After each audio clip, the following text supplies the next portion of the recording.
Okay. So what we're going to work on today is this last sort of issue that we have with our platform with the level editor built in. Because we have the platformer, we have the level editor, we can sort of jump around and move around, but we have some issues with actually playing and completing the level. So we need to be able to do that. So if I run this to sort of see where we left off on Friday.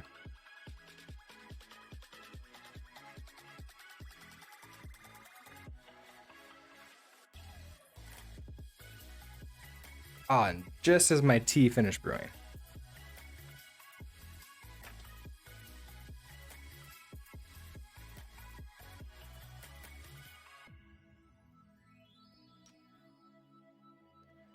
All right, so we can go to play, we can go to introduction, we can come here, but I can't move.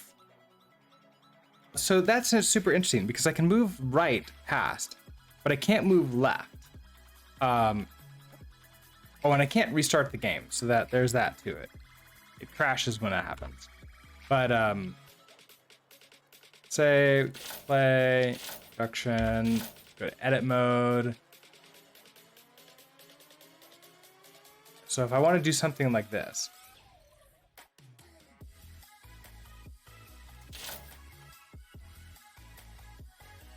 So like I can kind of move right, but then I get stuck. And I can kind of move left, but then I get stuck. Yeah, I'm not like really slowly moving.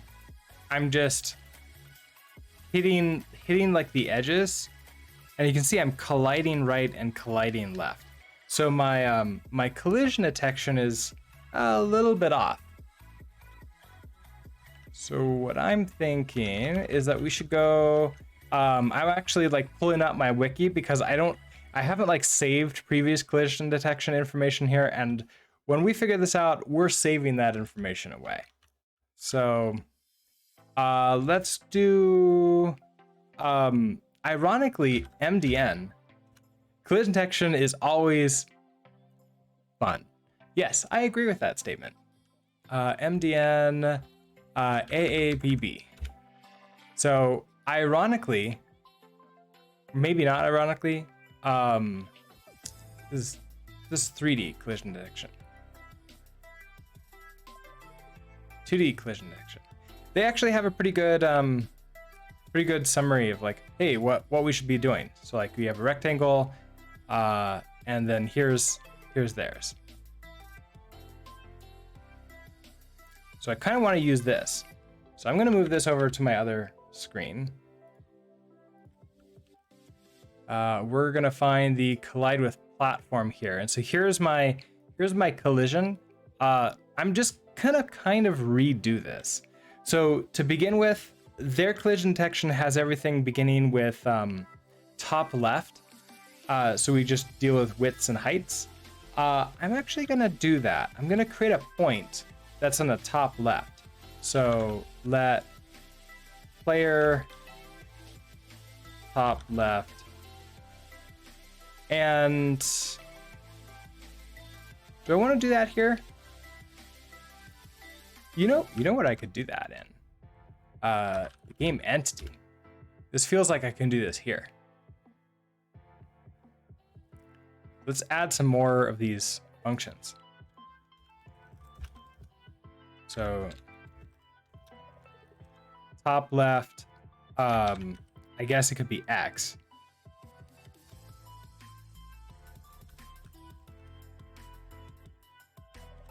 And we're going to return an F32. Okay, so that's going to be self.position.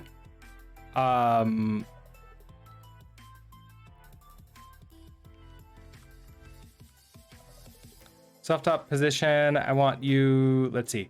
I want to take self.position.x minus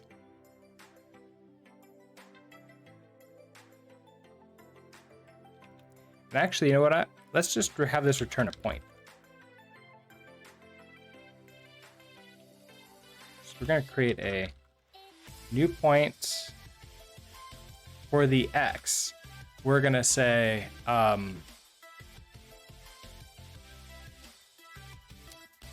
that's going to be the left-hand side and top, sort of together, right?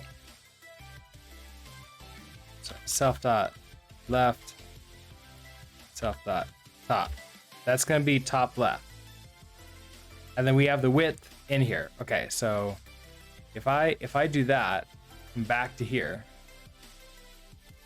then we have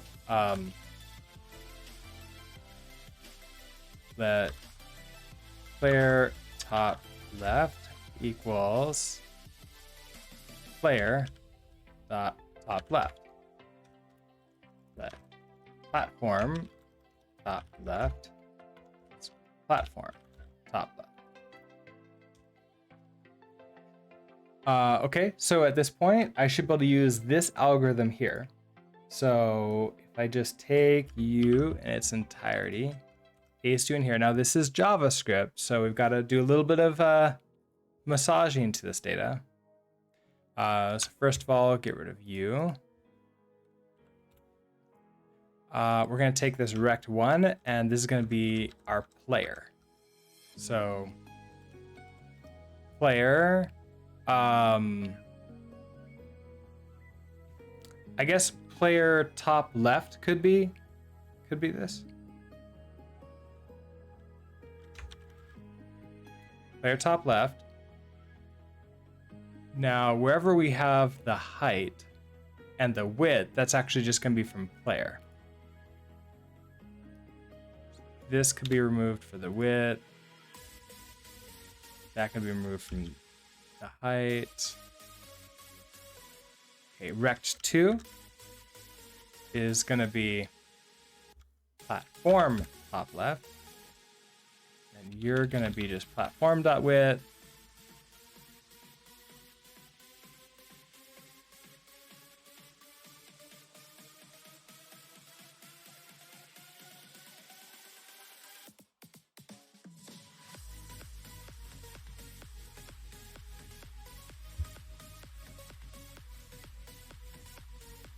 Then we can get rid of you because we're just going to return the result of this.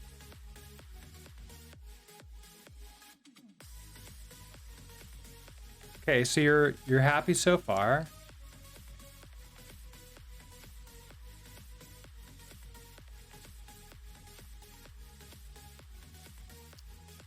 Okay, so up to is colliding.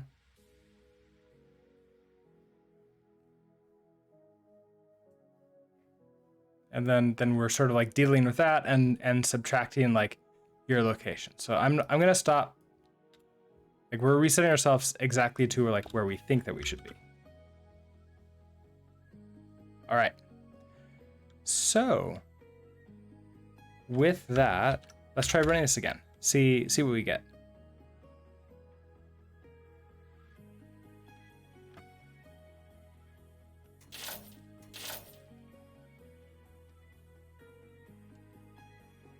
So it seems like it's the exact same problem.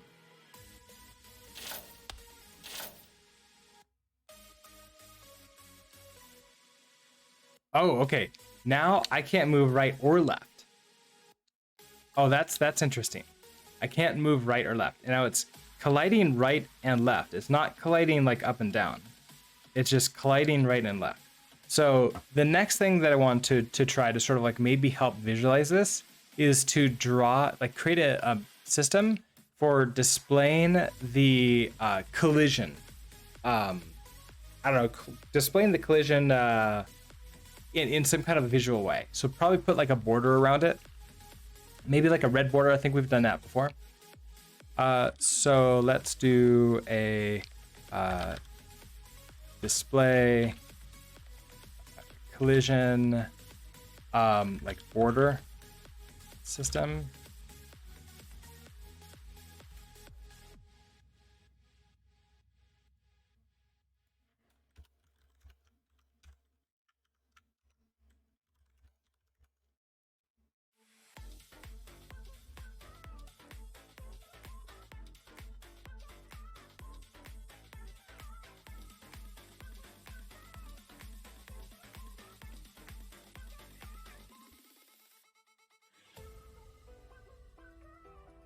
let's see, I don't need a constructor for this. What I want to do is I want to have a, I think it's just gonna be the display, and we need to query for the player. So pub function, maybe like run. We're gonna need that world. We're gonna need a context. Oh, so this is not Bevy. This is GGEZ is what I'm using. I've been sort of waiting for Bevy to get a little bit more stable. They've been changing a lot recently, which is really awesome for a game engine to sort of like see that change come about. But also because of that, I'm very hesitant to start using it until like it solidifies a little bit more. And there's a bunch of things that they're like planning on adding, like a visual editor and some other stuff. I'm actually considering after this project, maybe we're gonna do a little bit of networking, learning, and then probably go into like Godot until like Bevy is like 1.0, and then when 1.0 hits, then we're going to I don't know if I want to say like switch over to Bevy, but really seriously take a look at it to see if it's the one we want to use.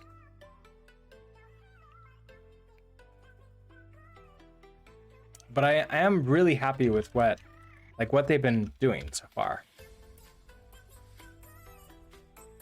But I'm also really happy with Godot, like seeing what they're doing so far, and the fact that there's a Rust plugin system, so you can use the Rust language with that. So there's so much cool stuff in game dev coming out for Rust. Let's see. Okay, so we display the collision border system. So we need to query for the player, and then query for. So let's do the player first. So let's grab the player, and I'm going to, let's see. How do I want to do this? I'm thinking. Oh, we have the query thing, so we can do let player equals if let sum player equals this is the query player, pass it in the world,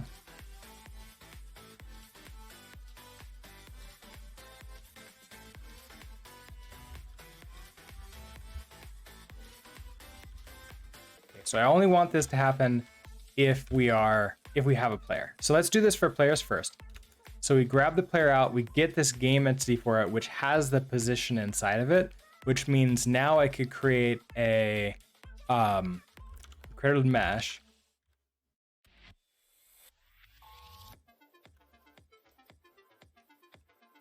I'm planning on doing this for the platforms as well, so I'm just gonna go ahead and just use create like a mesh builder. Just sort of use this pattern here.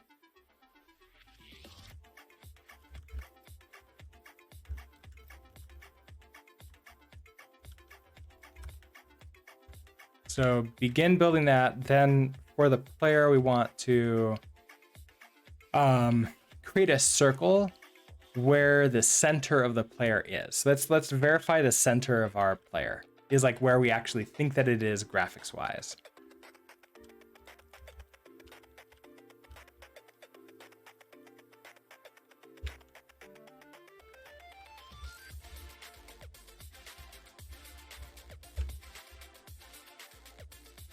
Okay, so our point is going to be player dot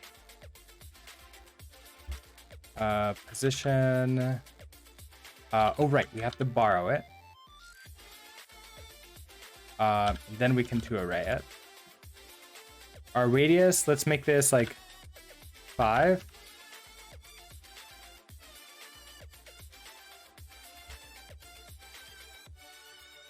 And we'll make this we'll make this red. Should make it fairly simple to see. Okay, so we add that to, so we add this circle, which is going to be in the exact center of the player, hopefully, and then we're going to build this mesh.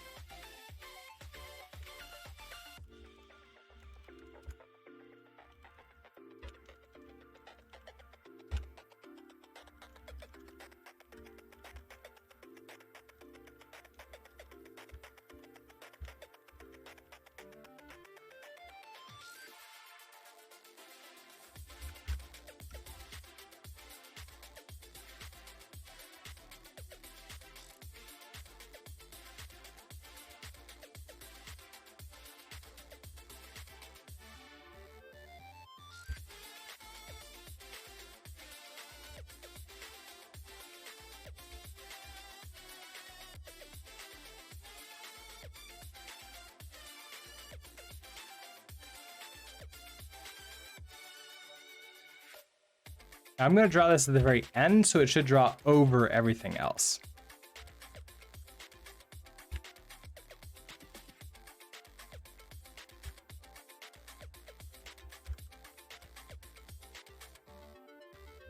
All right, let's see where center seems to be.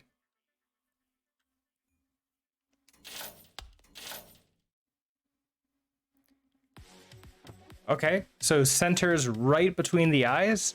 Now, I believe that like up here, down here, I mean, it looks right to me. But I mean, it's obvious, it's possible that this could be slightly wrong too. Let's all, like, we did verify that it's not like something off like on the side or in the top left. Yeah, now he's got a nose. It's Rudolph the Red-Nosed Bunny. That's how the song goes, right? Let's now put the collision border around him.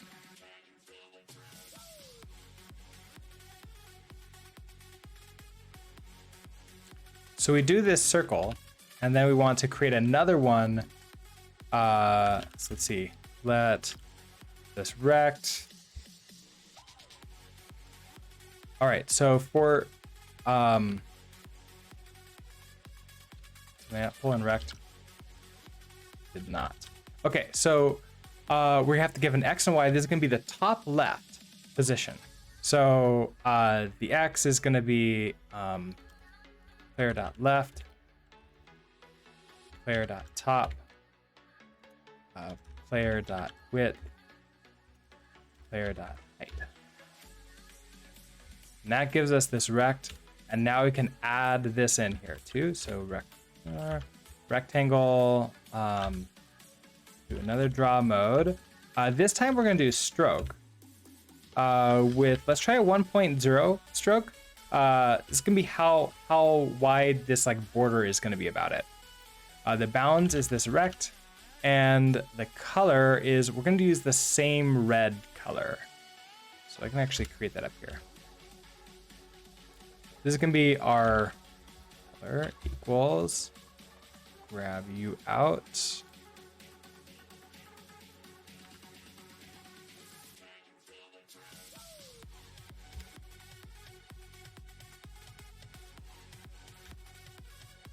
Okay, so then we just build it at the very end and display it. So now we should see a red rectangle around our player.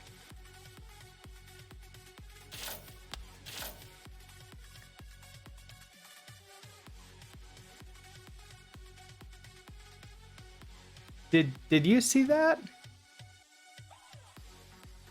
Hold on. Okay, let's go to edit mode. Drop this flare out so we have some time to sort of look at this.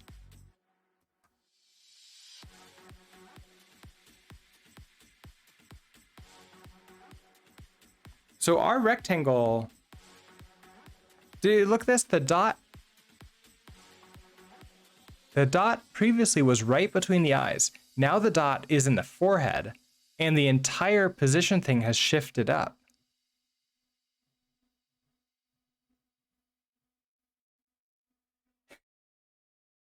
The rect is lagging behind. It is. That's absolutely true. So our collision detection is lagging behind, which means it's our collision box, the feet are always below the floor. I think that's what happens, because when it hit the ground at reset, that was fine.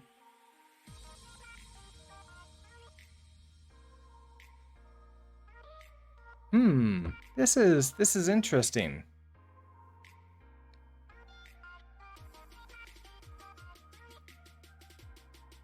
Now this doesn't seem to be lagging further over time, right? When are they drawn, updated? At the very, so I'm drawing these at the very end. So at the end of draw, but the update should happen in a completely different function. So basically the way this happens is I have all of my update systems are running here in update, which GGEZ has in like a different function call. And then display has its own function call. Now it's a single threaded game, I think, unless like, I don't think it creates multiple threads behind the scenes. Maybe I'm wrong about that. But like, I'm not doing anything special to try to like, run these like asynchronously or not. They should all be synchronous. So this should happen, and then display should happen. But display might happen more, well, no, display shouldn't happen more often than update because I have VSync on. So VSync is setting our display is to happen every 60 frames per second, and update we've limited to 60 frames per second as well. Task Manager does show the number of threads. Hold on, let me pull that up. Task Manager, that goes, okay, then back to me. Oh, I need to like run that to actually see the multiple threads.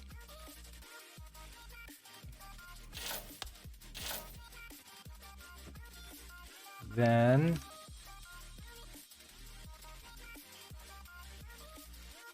okay, so here's our platform with level editor. Yeah. So there's only one process.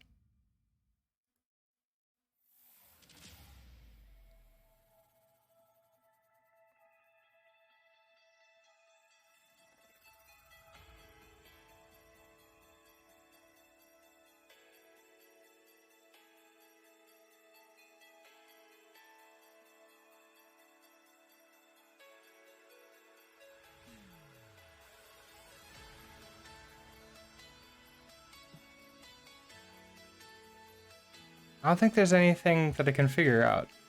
I know when it's, well, when it's colliding, I'm resetting the velocity.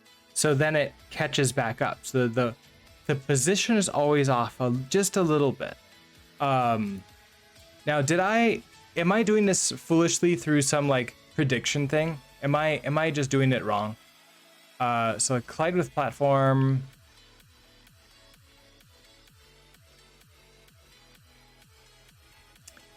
When I create the game entity, am I doing something weird there? So I have this calculate previous position.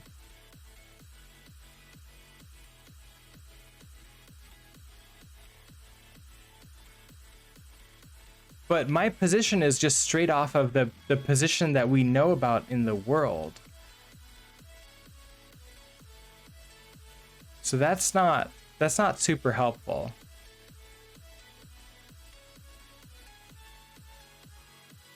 And like all of these are just based upon the position.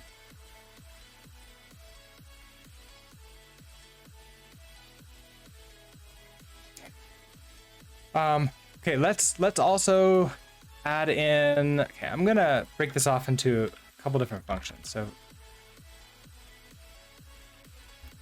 function, this is gonna be basically the draw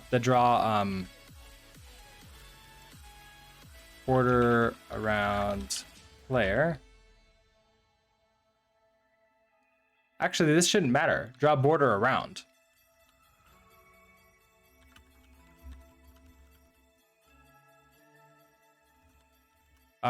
So in this case,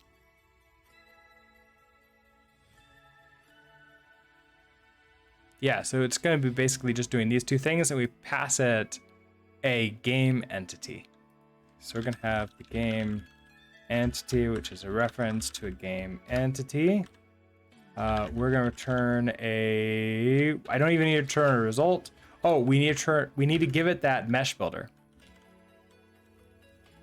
which is a mutable reference to a mesh builder. And then these two things happen down here.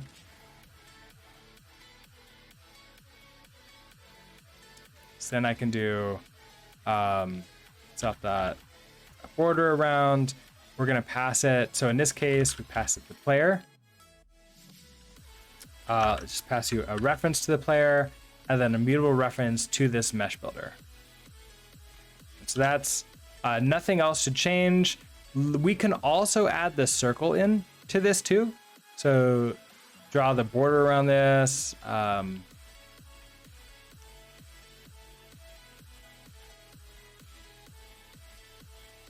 you add in here. We do need the color passed in as well. So let's add in the color. It's gonna be color. It needs to be cloned anyways. So that's not gonna matter. And color does implement copy. So, color. Okay. GDB can tell the number of threads. Info threads. Is GDB something I can do on Windows? Or is that Linux only?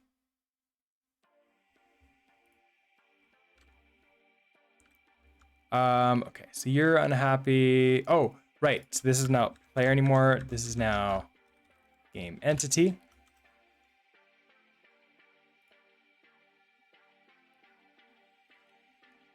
Okay, so nothing should change.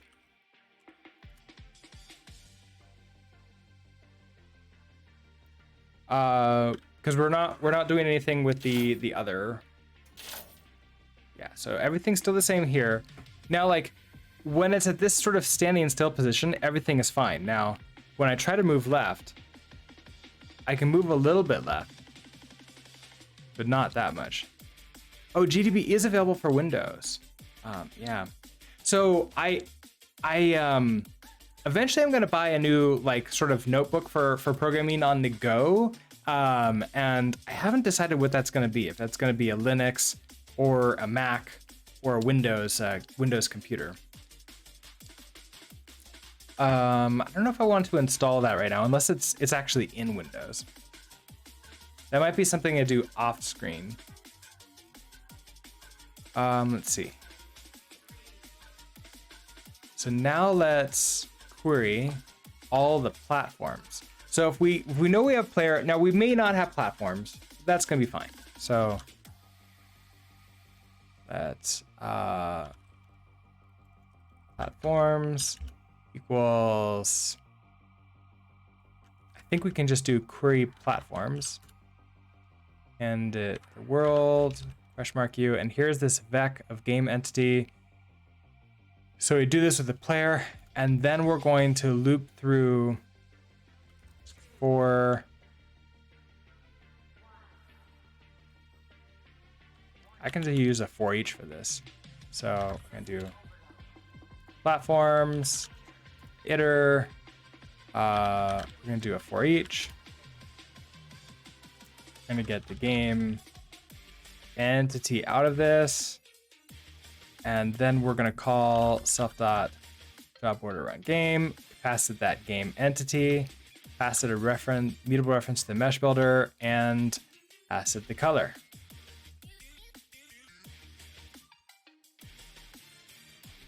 So let's see what we get here.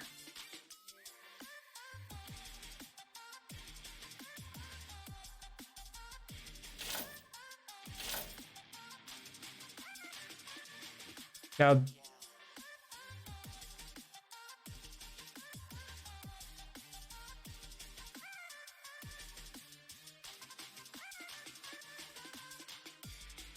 I can't tell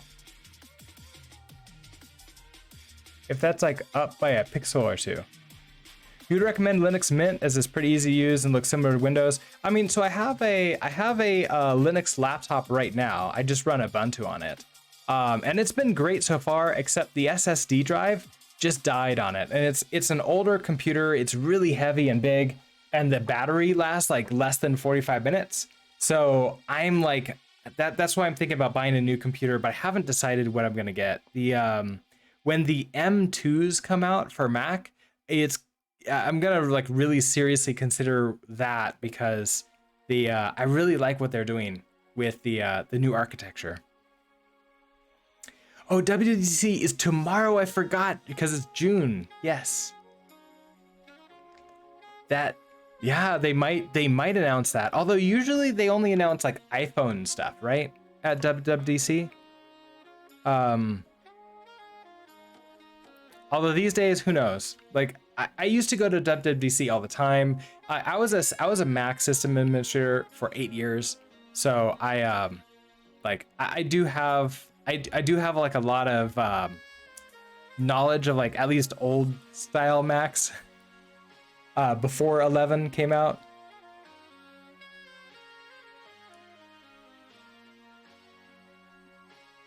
So I can't tell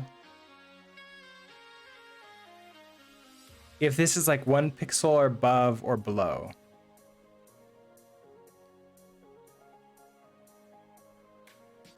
Now, what's interesting here is that it's we're getting collision on the left and right of this. So like when I try to move left, huh? Also, I can't jump anywhere, but that's probably a different reason. It's like I was able to move right into this like sort of slot here. Oh, no, that's not what I wanted. I wanted to miss the end. I could log the value out, yeah. Nope. Like,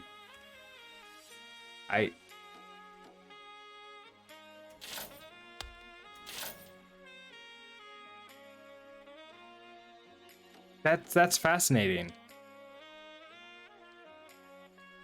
Yeah, okay, so we could log the values out of this. So maybe of the ones that's colliding, we can log your top and my bottom, or just the position. We can just log the positions out, or the game entity, because that will have all the information. That might be good. So let's collide with platform. So if is colliding, let's debug a reference to the player and also a reference to the platform.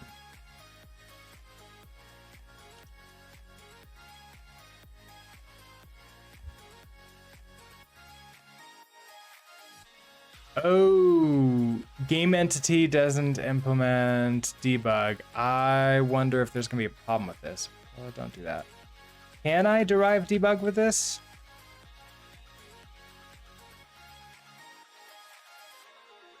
Oh, I can, okay. So RC ref cells can implement debug. That's awesome. Seems like it's 1 pixel too far down. That's, yeah, I bet you're gonna be right. Now, which one is 1 pixel too far down? Okay, so here we go. So here's the platform. Platform with 70, height 70, and our position, which is the middle of it, we remember, is 175 and 665. Okay, and our player is width 70, height 111, X is 175, 575. So let's actually, for maximum fun, we use this calculator. Okay, so we have our player. My position is on the Y, because I think that's the one that makes sense here, because if I'm above it, it won't matter, right? So I'm 575. 575. Now I add to that, because Y goes down, so Y goes up as it goes down, the height, so 111. And that's 686.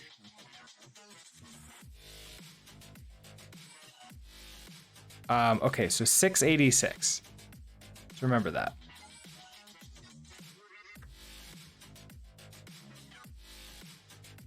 Oh, you're right. Okay, so it's actually half of 111. Okay, so hold on. So it's 111 divided by 2 plus 575. Okay, 630.5. So 630.5 is player Y.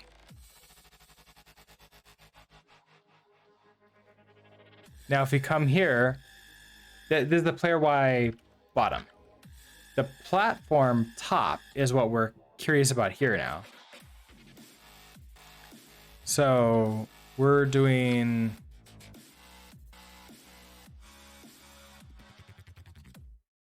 Actually, you know what we can do to make this easier? We can just put in properties to grab these out.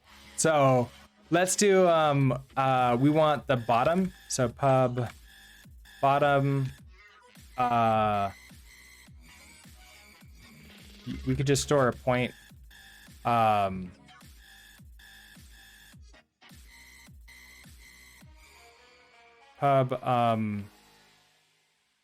because it's gonna be bottom X. Bottom X, F32. Bottom Y is an F32. Then we do have to calculate these because I never created a constructor for these. So that's fun.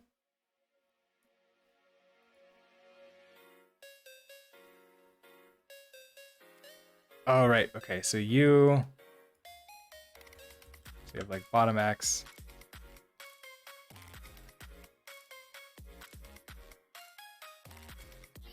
Oh, I can wait. I don't have to do this. I don't have to do this. I have these functions. We can just call them. So we can call them, or we could just do the math ourselves. Do you want to be lazy or not? That's the question. It's like how lazy do you want to be? So the center is the position of each one of these. So this center position. So the bottom Y of this we found out was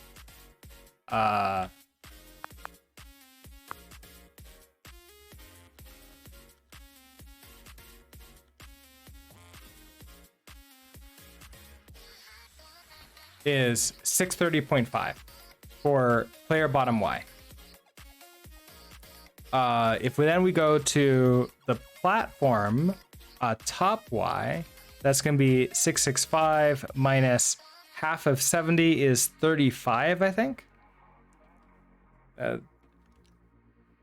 Half of 70 is 35. So we're going to take 665 and minus 35. It's that 630. Oh, look at that. 630 is platform top Y. It's a rounding issue. Yeah, it's half a pixel. It's half of 1 pixel off. Oh, come on. Really? Oh. Half of 1 pixel. I can't actually believe this is the first time that we've run into this.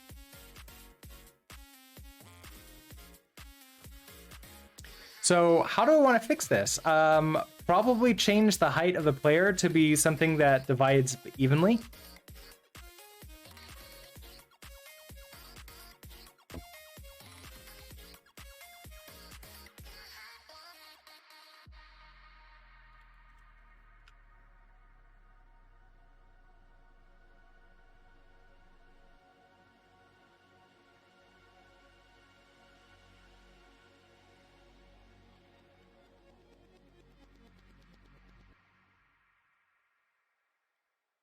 Okay, so if we just set our height to 112,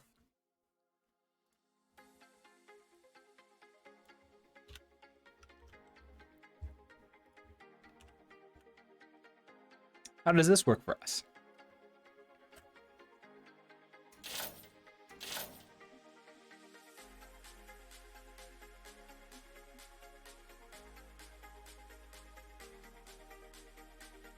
Well, I can't move, but I can't tell if that's because of lag issues.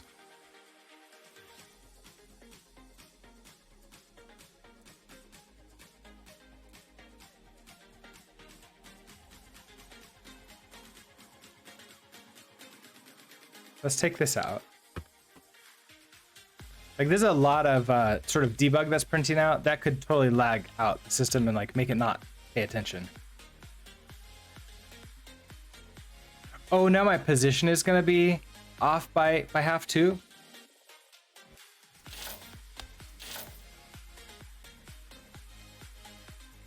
Okay, so we've still got this position. You might be right. Let's put this back in. I guess here we can, you know what we can do? We can just panic when we're done. That debug was happening really fast. So let's run this really quickly. We'll hit the platform once, and then we'll just sort of see what we can see.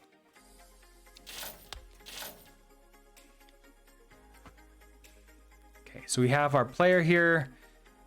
Oh yeah, so our Y is gonna be 579. Wow. Okay, so half of our position on the Y. It's not 0.5, it's something weirder. Okay, so we've got 5, wait, what was our height? Our height is now 112 divided by 2. What is that? 56.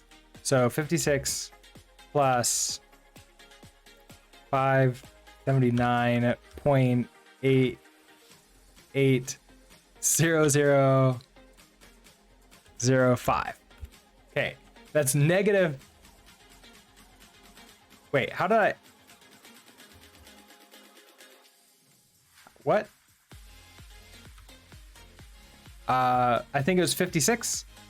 112 divided by 2 is 56. Yeah. So plus 579.80005. Okay, so that's 635 point this. Cool. That's wonderful. So we have player position bottom Y is now that. And now we want to get the platform position top Y. Okay, so our game entity platform, that is 665 minus 35. So 665 minus 35 is 630. Wait, how did it make this worse?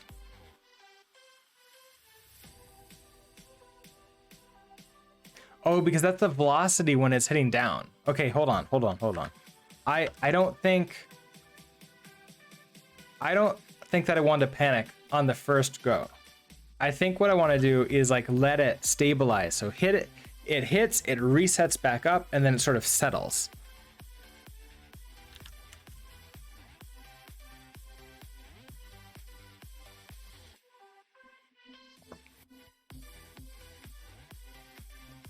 Okay, so play. Let's hit for a little bit. Then we can quit. Then we can double check this. So 665 minus 70, that should still be 630. But this one, the player should change. So this is okay. This is much better now. Our Y is 574.5. We still have a .5.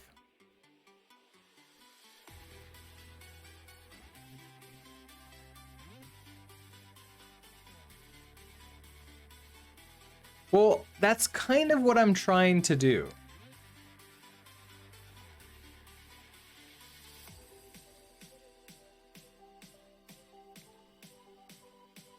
It's kind of what I'm trying to do is basically set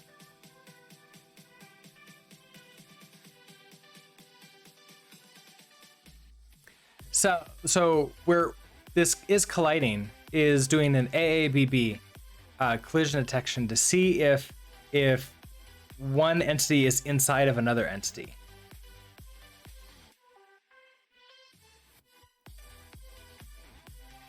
Now I'm resetting our location because if the player was above,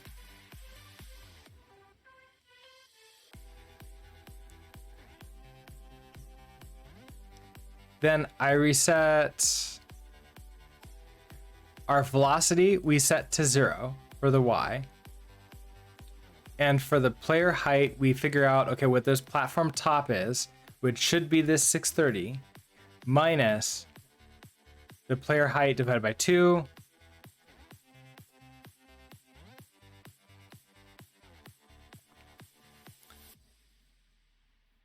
But I bet we're like halfway off after this still. It's like if we debug player dot bottom platform dot top at this point.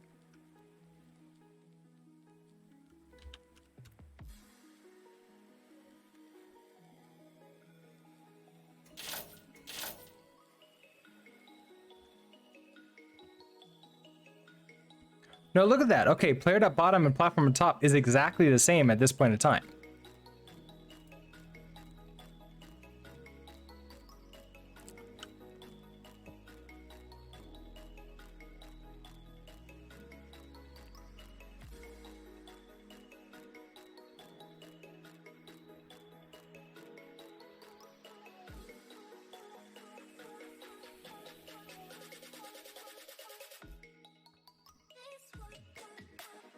So we've set that in here, and then we do, oh, because like we do an is colliding here. I wonder if the problem is gravity hits and it forces us down just a little bit.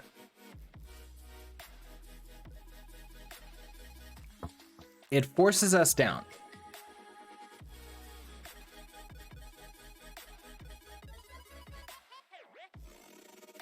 Can we draw it out? Absolutely. Let's go ahead and bring in a here's our whiteboard.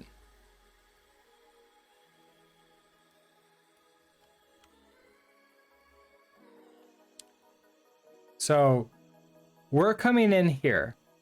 We hit the platform and we're setting, like we now know that at this point of time, our player bottom and the platform top has been set to exactly the same number.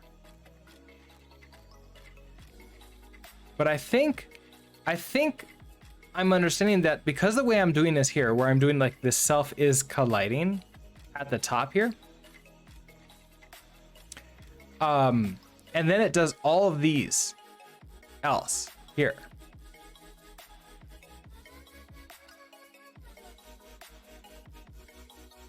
Because of this, the next time we go around this, so let's pretend that like my gravity is like really strong. This goes and we get pulled down into the platform due to gravity. Now we run through this again. Is colliding is true. We're colliding. Was player above? Yes, we were above because technically we were up here. So it resets us up to here again. But where things come in nasty is when we're trying to move across to another platform. I click right to move. Character moves over here, let's say, but also gets pulled downwards at the same time. So it's clipping down into this. And so we say, well, hey, where were you?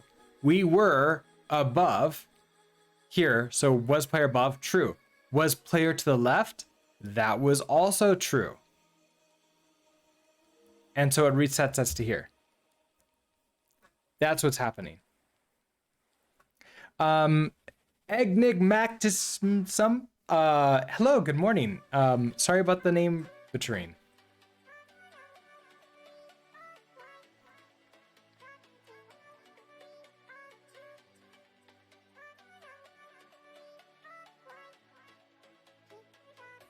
it's almost like, so the algorithm is fine. The algorithm has always been fine. It's this part here that's a problem, because one sort of like is colliding to rule them all is where my problem is coming in.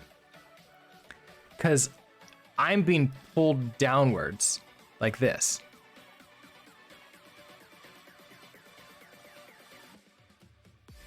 You're gonna change it for sure. Oh, your username? Oh, it's Bruce. Hello, Bruce.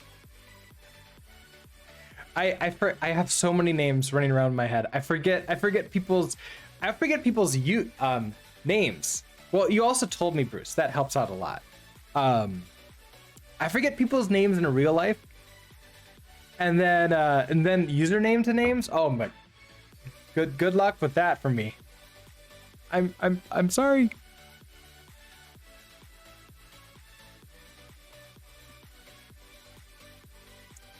Okay.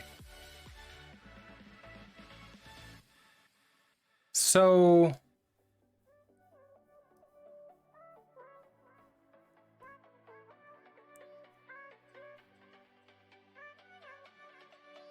we're going down and to the right, essentially.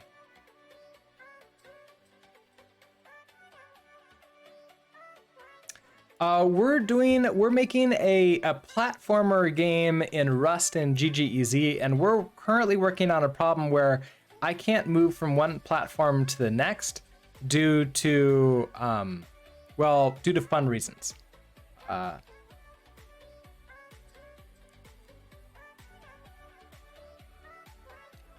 if I don't have gravity on, everything will be fine, right? Because I'm not being pulled down. So I could just turn off gravity when I hit.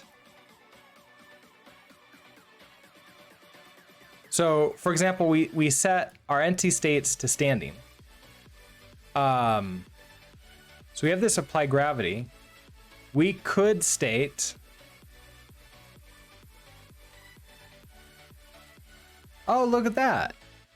If we're only falling, then apply the gravity.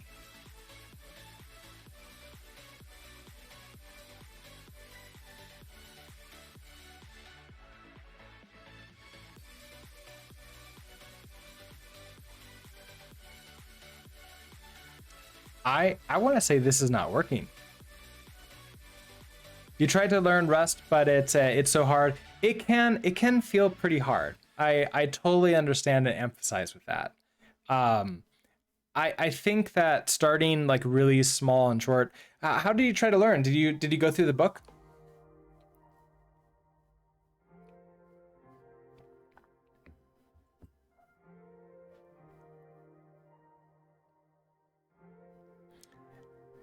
Yeah, the book is pretty good. What's your experience, like programming experience in general?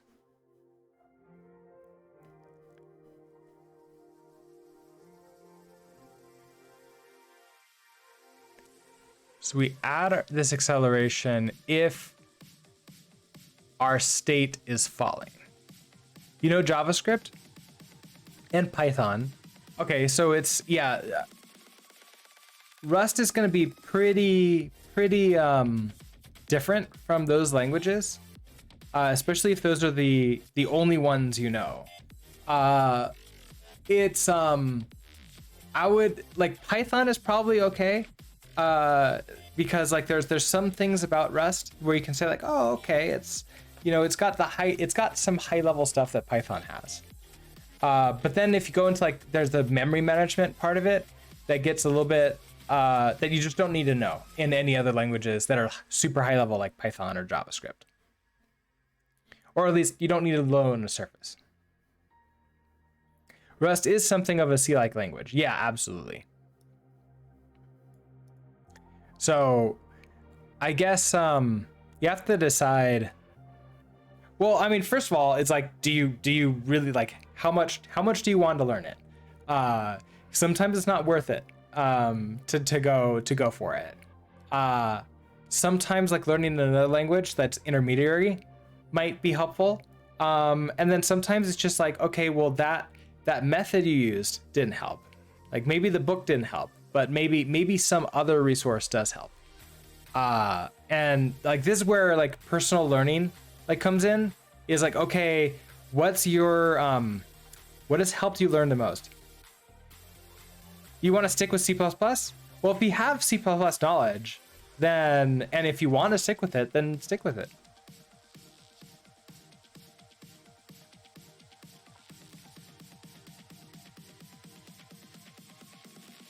Okay, so you're going to do C++, then Java, then Rust. I think by the time you get back around to Rust, then after C++ and Java, you'll probably be in a much better position to sort of like understand what's happening, because there's a Rust was designed to replace, like be an alternate language for C++. Whether or not it's like actually replacing it is maybe a different conversation, but because of that, I think it's designed to help people who have C++ knowledge sort of like get into it.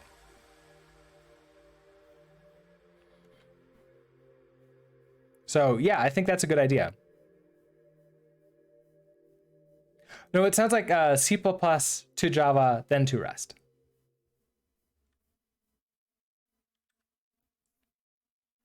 Let's see.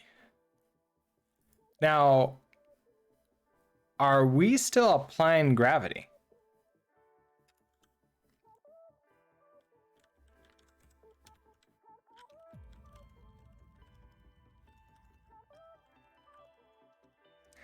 The only thing we should be applying gravity to, so we're getting affected by gravity. The only thing affected by gravity is the player. So if we're getting this affected by gravity, we're still being affected by gravity even if we're in a standing state.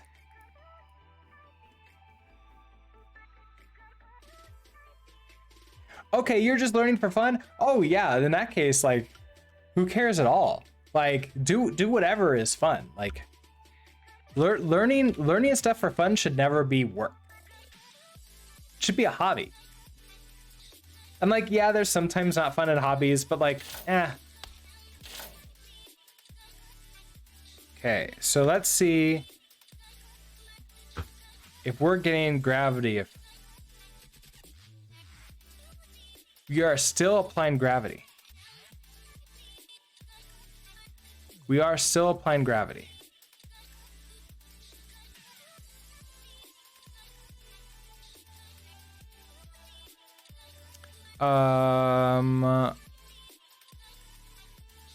Because, well, state is state is falling.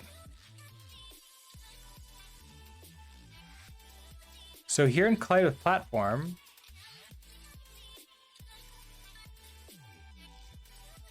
when, oh, okay, I see. If we're above this, okay, so what I need to do here, I think, so we put our player above this, and then we set our state to standing. The next frame though, we say like, hey, are you colliding? And it's like, no, we're exactly the same, but that's not colliding. That's definitely not colliding. So we don't need to reset you. Therefore, okay, you're back to falling again. So every other frame, this is what's happening. Every other frame is like, okay, you're falling again. So what I want to do is check to see, okay, we need like, is colliding,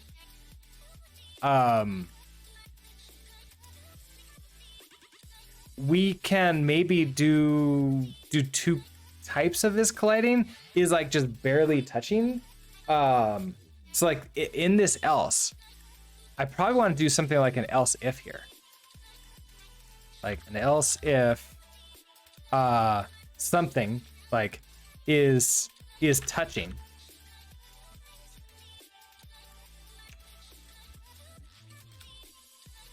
And then we'll handle like the platform and the player.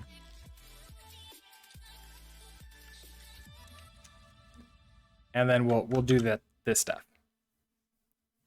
So we'll have to create this.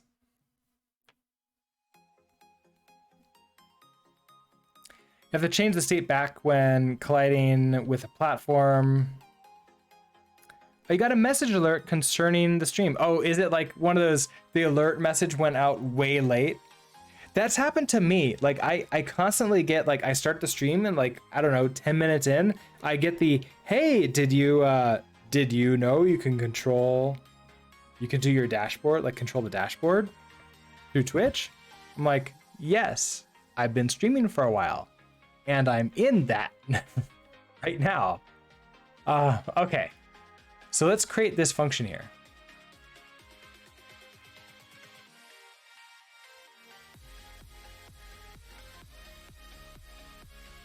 So we're going to take you.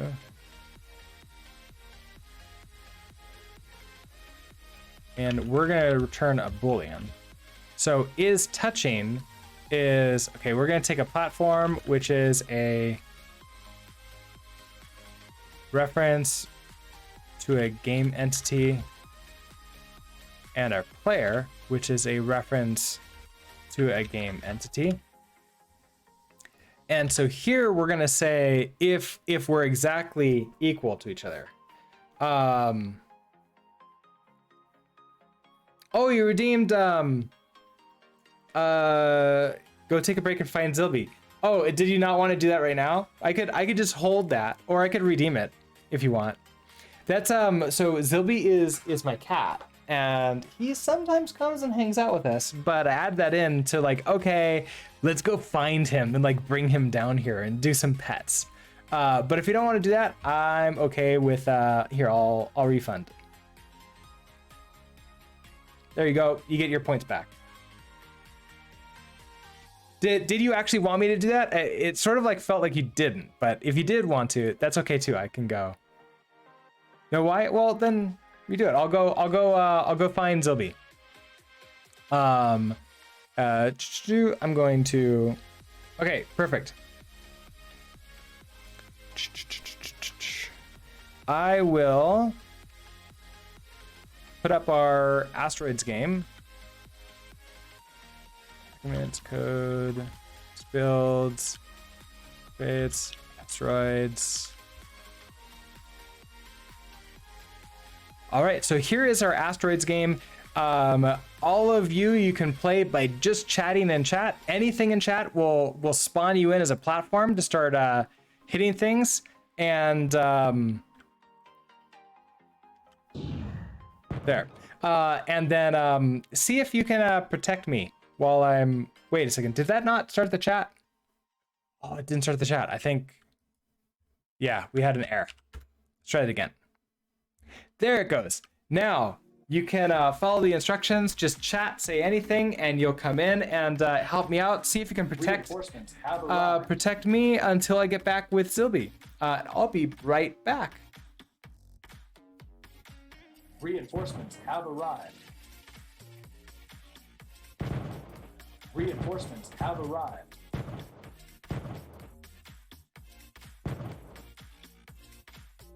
Reinforcements have arrived.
so game over, level 5. Not too bad with only a few of us. But we got Zilby here.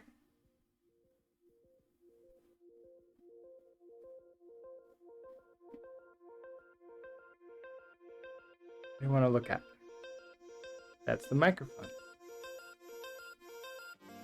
I know. So Zilby is he's not 1 year old yet, but pretty soon. So we got him like November or so, and he was like 10 weeks old. So soon, like another quarter year or so, he'll be 1 year old. He's a medium hair, domestic medium hair.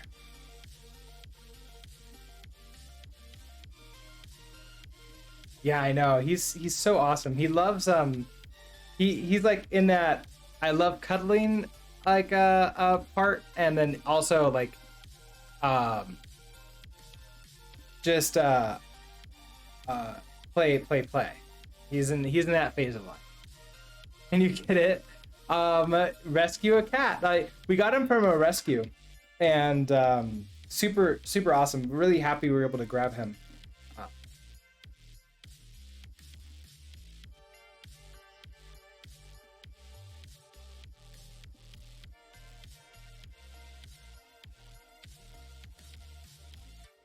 He's tired.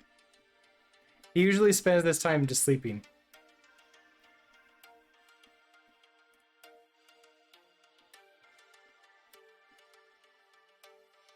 Where do you want to go?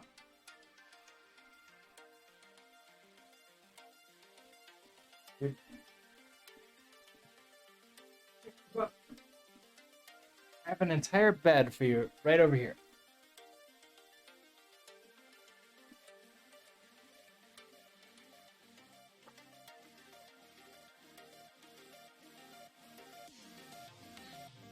I also have a camera when he decides to hang out here, which he doesn't often. We're gonna figure out that. No, he left. Well, we did a break. We got him. He's a sleepy boy, and oh, it's kind of here, but I wonder if my camera can. He decided to go to the floor.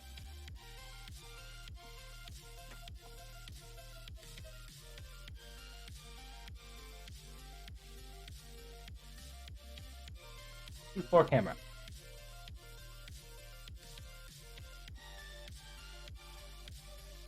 Cat can.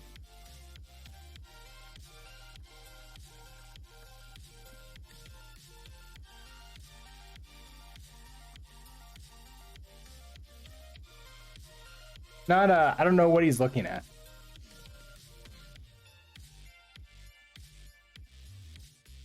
But all right. Let us take a look here. So is touching. This is gonna. We've already determined that like if we're exactly even, then we're good to go. So if we don't need, so if we're touching, so that's gonna be is our top.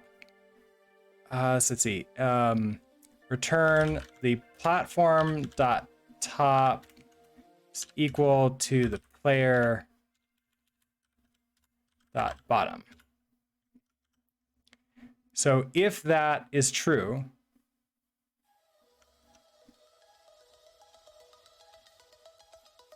and I forgot, you need to be self like that. Then, oh, you know what? If not touching. So this is gonna be else if not touching, then you can come up here, and then we don't even have an else. So if we're not touching.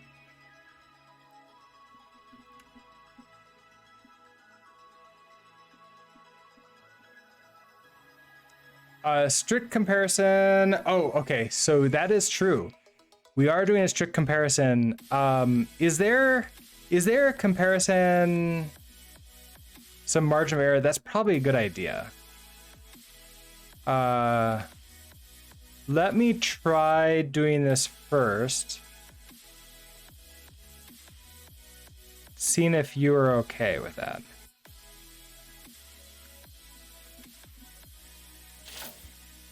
So, production. Hey, I can move left and right, and I can jump again. But I can't start falling. There's nothing underneath me. So that's a problem. We'll have to figure that out. So we're back to this issue again. Let's see. Why Rust and not another language such as Java, C#, C++, etc.? It's a good question. So a while ago, I've been doing a lot of web development in the past, and so a few years ago, I went to some coworkers and I was like, okay, I want to like get my practice back up with more like closer to system level languages, and they I was thinking of just going to C. I didn't want to do C++ for one reason or another. I'm drifting. Oh, that's interesting. And so I was like, oh, I'll just use some C. And like I even bought a book. I was going through that and it's like reminding myself like how C worked and everything else. And it was all great. And it was like, oh right, I have to, like there was none of the fun things that you get with like npm exist for C. But then one of my coworkers said like, hey, there's this like Rust thing is just coming out. I think it was like just 1.0 at that time, maybe slightly before it. They're like, you should take a look into Rust instead of C. It's like the new thing. You're gonna like it a lot more, and it's gonna be it's still gonna be relevant and still gonna teach you and like make sure that I like learn all that right stuff. So that's what I did, and that's sort of like why I chose Rust. Is it was recommended to me by some friends / mentors who were also learning that at the same time.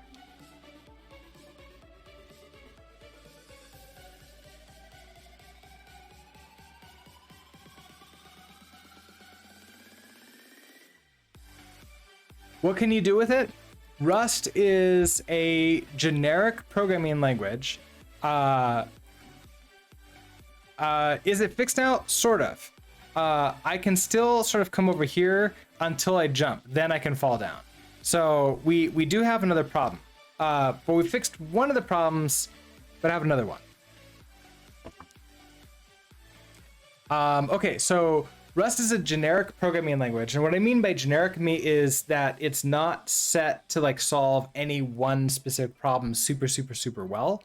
It can handle anything. So other examples of generic programming languages: C, Python, JavaScript, nowadays JavaScript. With the advent of like Node.js, like I would say JavaScript got promoted to a general programming language. Like Ruby, did I say Python? I probably did.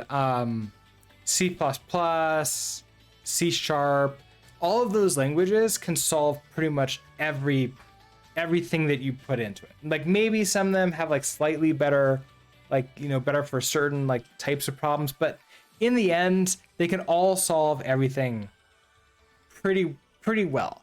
So Rust is one of those. And because it's one of those, there's almost nothing that you can't do. I think I just double negative that. There's like there isn't much that it can't do. I would say like right now the only reason it can't do stuff is because it's new enough that there's not libraries that exist for it. Oh. Zilby left. I gotta go. Well, thank you so much, Enigmatson. Oh God, I think I pronounced that even worse this time. Thank you so much for hanging out.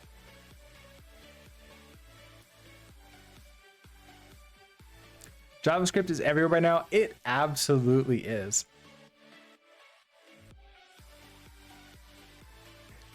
Okay, so we okay, so we now know if we're touching. And like we might want to do something like have some kind of as we're saying here, like maybe if like platform to top is, so I don't know how much like, okay, so if platform to top, if the platform to top, oh, we could just subtract them. Okay. So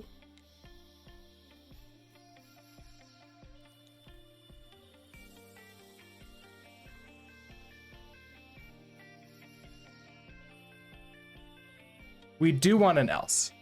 We do want an else here.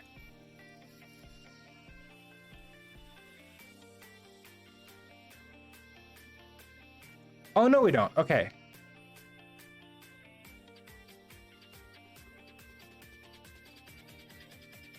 So else if is touching this. So if we're not touching,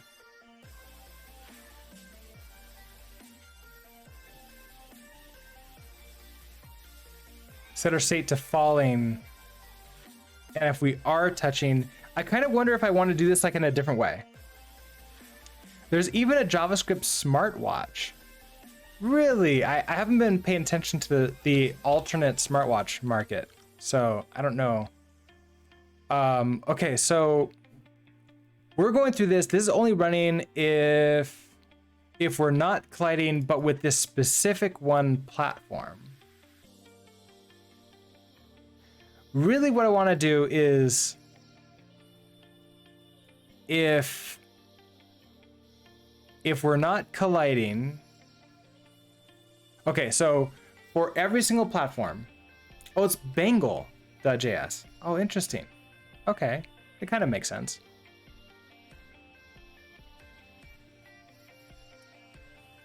If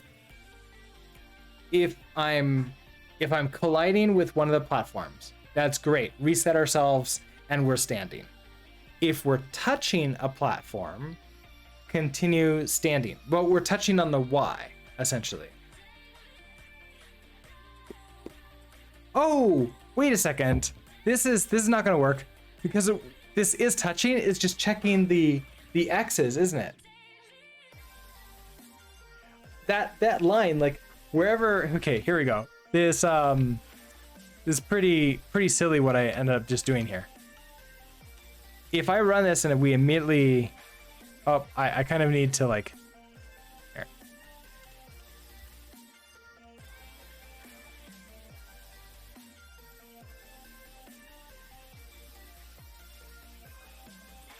So we just need to fix is touching because, okay, this is great. I can go here and then I can jump and we'll be fine. But if I create something, so if we're in a falling state, we have to check to see if we hit something.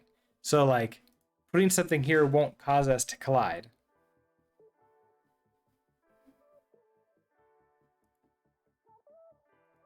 But so if I do something like this,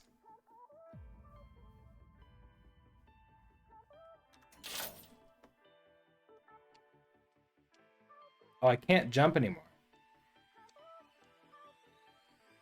Well, I probably could, but we're doing too many debugs. I think in order to have these debugs print out properly, I need to put it in release mode.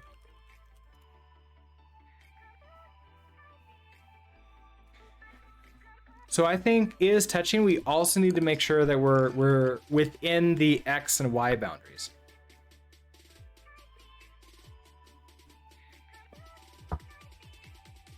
Otherwise, it's kind of useless and pointless. So I think it's going to be, is the platform at the top equal to the bottom? And then it's going to be similar to this. So it's going to be our right-hand side. So player.right has to be, okay.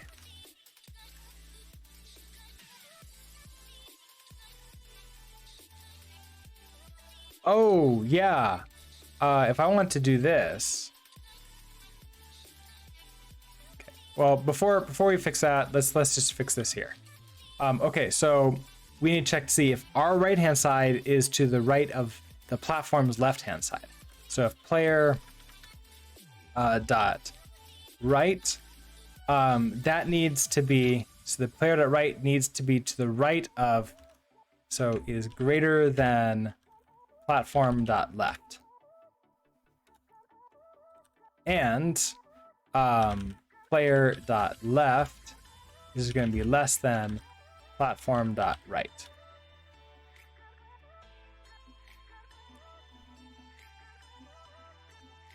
Let's also, where's all these?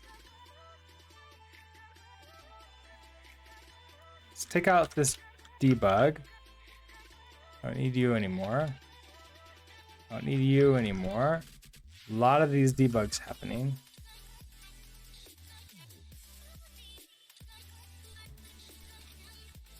And then apply gravity. Let's take away U2.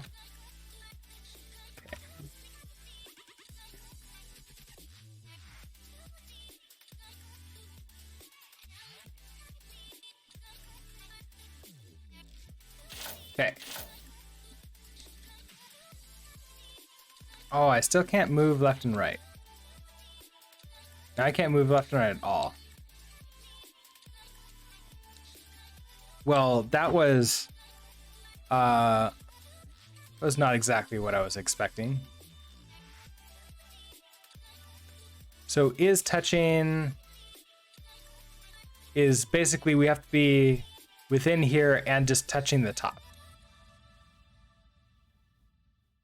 So if our feet are touching the top of the platform and like one of our edges is touching one of these platforms, then in here,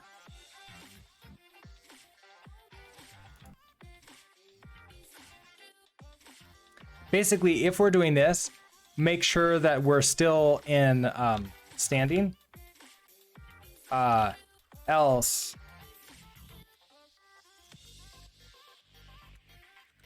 player dot set state falling.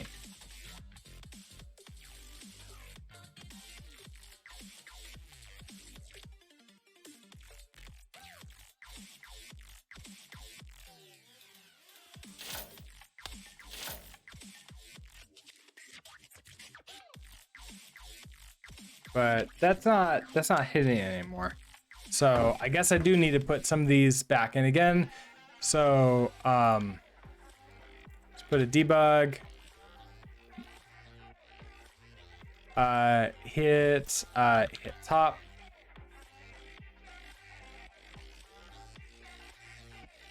So if player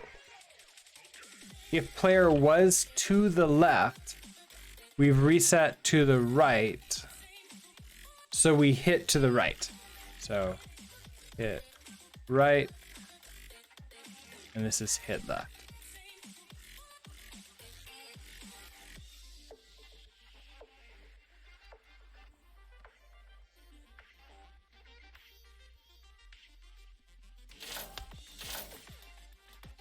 Okay, so hit top is constantly happening. Hit right, hit left.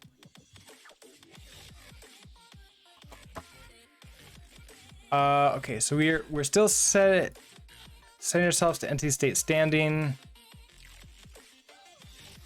Now we're getting hit top a lot.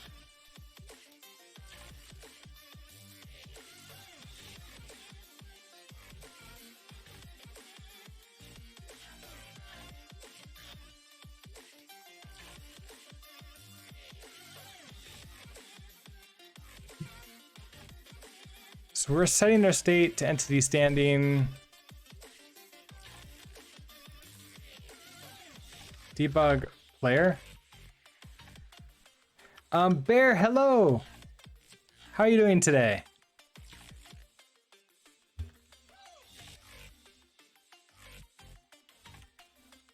See what our player is. Did the player state actually get changed?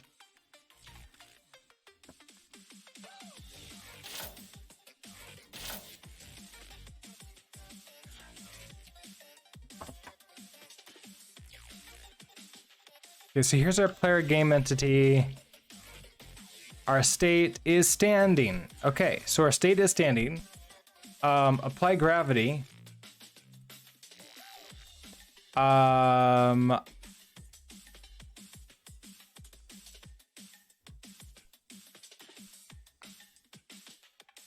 I'm looking at everything here. I kind of want to, like, we're only getting players that have this. So let's just go ahead and see. States. Gonna grab you out.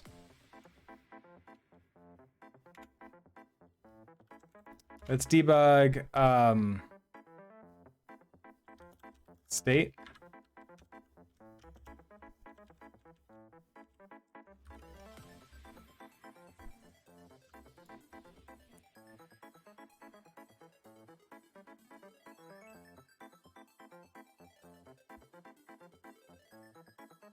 Okay, so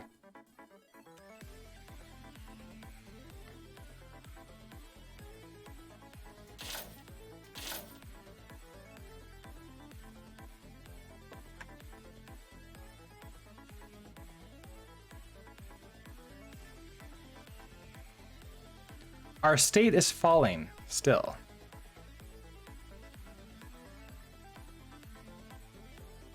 So I may be setting this,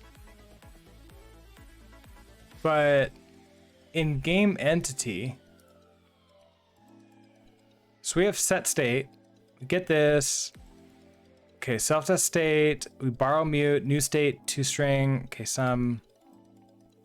In apply gravity, if we just rip this out and we apply gravity only to like game entities.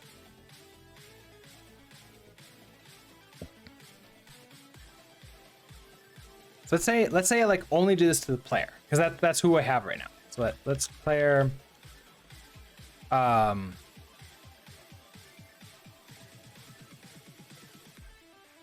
and I don't even need to do a lot of this anymore, like to grab all of this stuff out. We can just reset this. So we have let player, we want to do this ahead of times, equals let some player equals query player.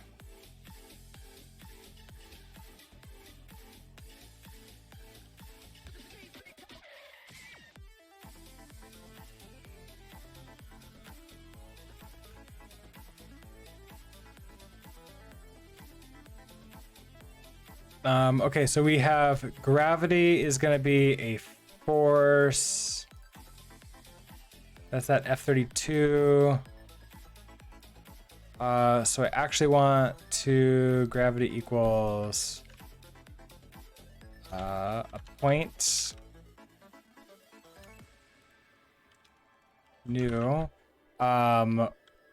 0, and then this for the Y. Then we want to check the player state. So if player dot state unwrap, if you're equal to entity states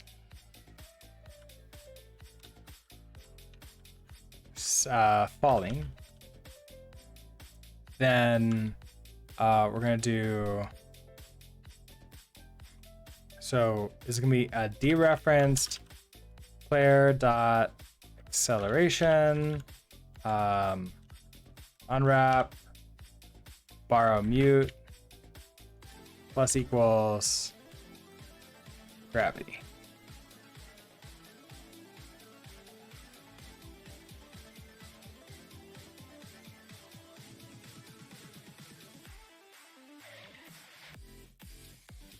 Okay. So if I do this, now gravity is only being applied to a player. So if I did want to like add in any enemies or anything else, it wouldn't work. Dota, hello! You found a Rust station. Okay. That worked. Okay, hold on, let's try this again. I want to move the layer. Oh, ref cells still make you feel weird? Oh, I'm the Rustation. Well, I'm glad to be your Rustation. Ref cells still make you feel weird. Ref cells are like do feel weird a little bit. I agree with that. I'm getting used to like this syntax, but usually I have to like bang into something before I realize, hey, an RC ref cell is probably what I want to use. Okay, so we want to go into the mod for levels. And we add the end instead of 4, we have a width 50, so let's add this at like 48.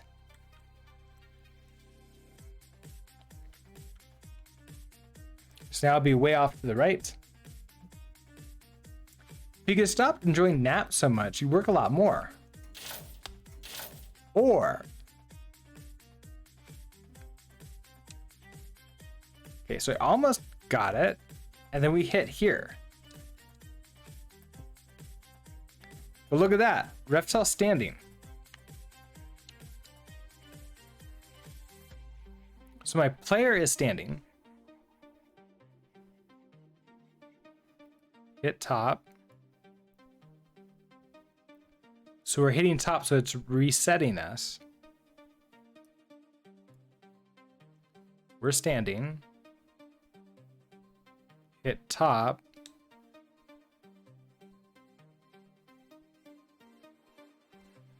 How about our velocity?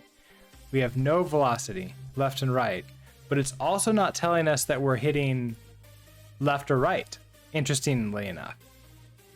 It just stopped our momentum.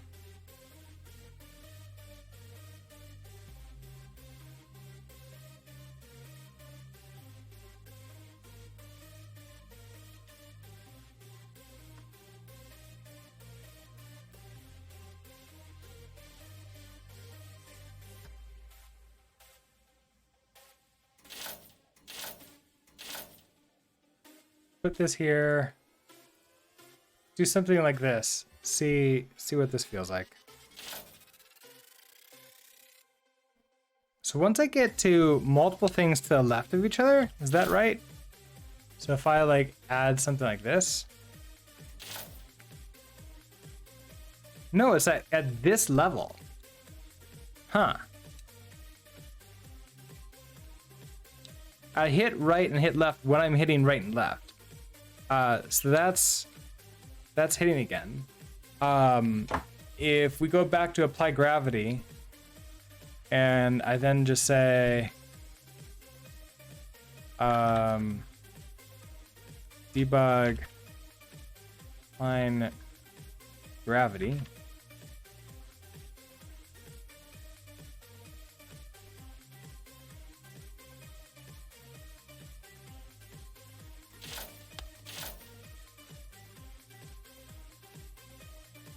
Oh, look at that. Okay, so I'm still seeing applying gravity there.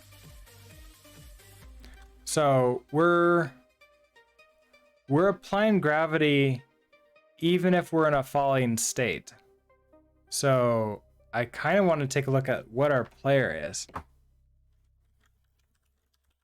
So what is our player here? Over here, let's go ahead and not debug you.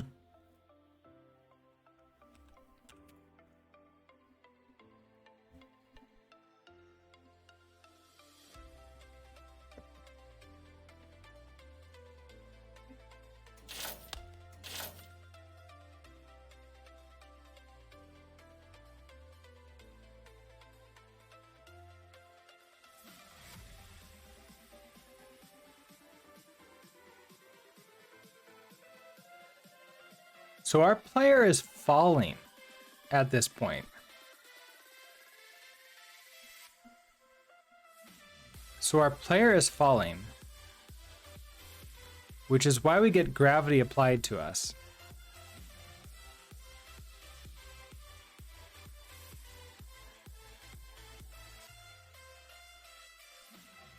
Do I essentially need to do the hit twice? Oh, DevOps is so slow. It can be. It can be pretty slow. Your container took 10 minutes to build. Oh yeah. That happens to us at work. The container and setup takes like, I don't know, 10, 9, 8 minutes to build, and then 2 minutes of tests. And it's all the setup for that. That's our problem. It's like, oh man, if we can cache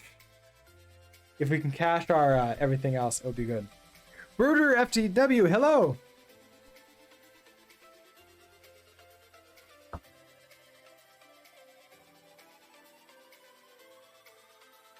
I'm doing good. Trying to figure out why I'm transitioning back into falling when I don't want to be. Just saw from RLS. What's RLS? The RLS I know is like the Rust language system. I don't think I'm in there. But also, how are you? So, okay.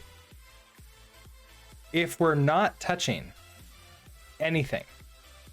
Oh, Rand's leadership. Oh, yeah, awesome. Yeah, I'm into Rand's leadership channel, which is this like big giant Slack channel filled with like lots of leaders. I don't know, like 10,000 plus. It's gotten pretty unwieldy now. There's only like a couple channels in there that I actually pay attention to. But welcome. Awesome to have you here. Oh, Dota, you're in Rand's leadership Slack? Awesome. Well, yeah, there's actually a nice little subgroup of non-leadership positions in Rand's leadership. But I would argue, along with many other people that I know, that you don't have to be a manager to be a leader. You can lead from any position whatsoever.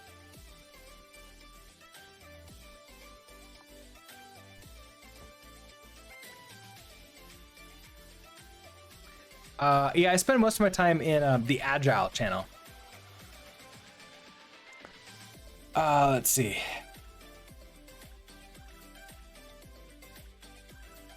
You're a freelancer. There's no one to be lead or nothing to lead. Leading ourselves? Does that work? Lead, maybe, possibly.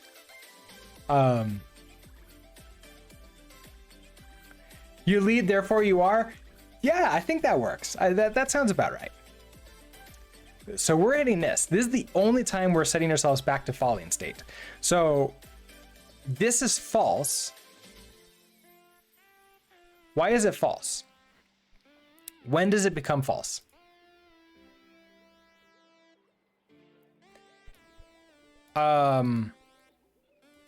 So a problem here is for each platform. Oh. Okay. So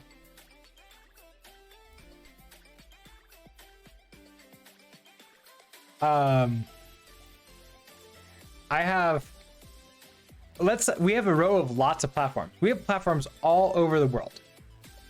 My character is only on one of them at a time, maybe two, possibly two, can't be three. But what's happening here is I'm looping through every single platform. So like this one, then this one, then this one, and we're checking to see, hey, are you colliding? If you're colliding with, with this one, if we're touching it, and so if we're colliding through here, we get this is colliding, and we do this thing. Okay, great. If we're on top of it, then we do this is touching. But then we move to the next iteration of the loop. We go to here. Hey, are you colliding? No. Are you touching? No. okay, time to fall. It starts falling, next iteration through, hey, you're colliding with this guy. Come back up here, and we're fine. So what I really want to do here is iterate through all of these, figure out, am I touching any one of them? And if I am, then we set our state to standing. Otherwise, we set our state to falling. So basically, I don't want to do any of this like here inside of this for loop. I want to do it after the for loop. I probably want to like collect together like if I'm falling. So we can set a flag up here. So like we can do moot. So let moot is touching or like should be standing. Or like if any one of these ifs hits,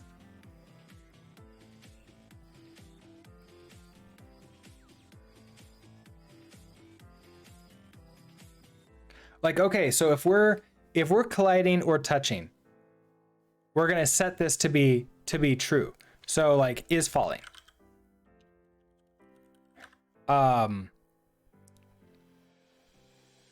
No, is touching. Is standing. I'm gonna set this to be false. And then in each of these, if we hit, we're gonna then say, is standing equals true. If the X and Y we don't care about, but in this case we do. So is standing equals true.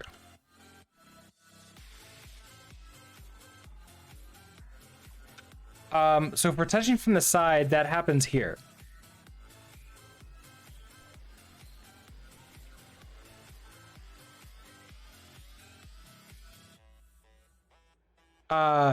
Possibly, but I have is touching algorithm right now is my top has to be the same as the bottom. So I think that'll be fine. And then this else doesn't happen at all here. We're gonna have to wait until after this for loop. And then if is standing. So if we're not standing anymore.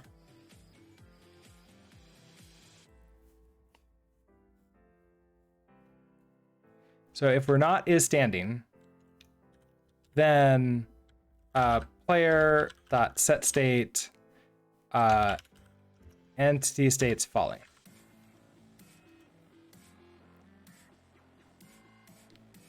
Now, I don't know if I want to do that the way that's, but let's see if this works.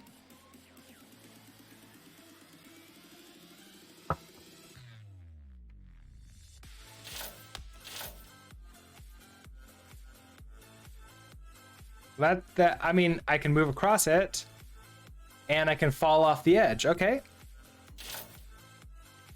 Can I also jump? I can jump. Okay. I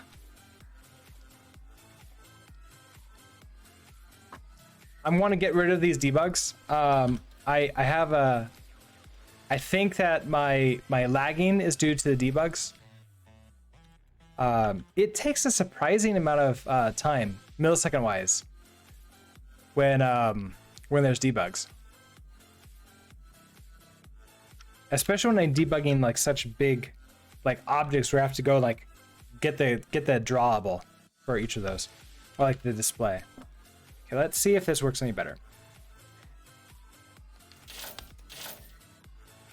Yeah, okay. So we can do that. I can jump. Let's go ahead and let's grab some of these. Now I can jump into the side of them and I don't stick. I can jump over them. Actually, this one I'm kind of screwed. It's like if I'm gonna do that, I need to do something like this.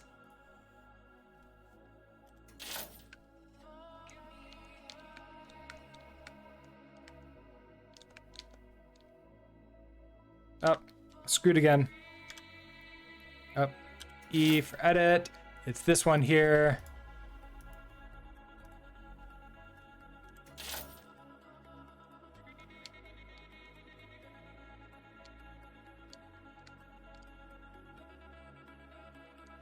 Okay, I think we got it.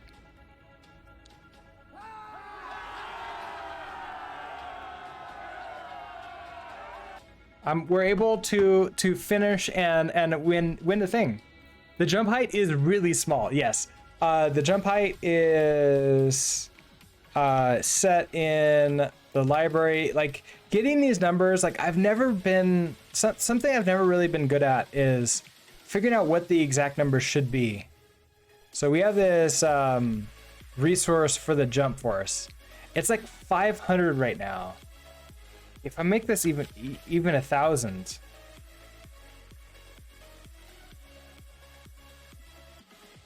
I think it's my velocity limit.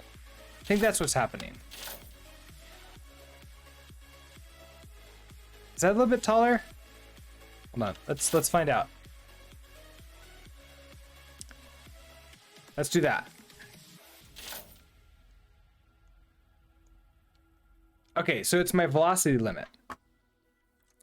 So I don't need to set you to like something insane like that.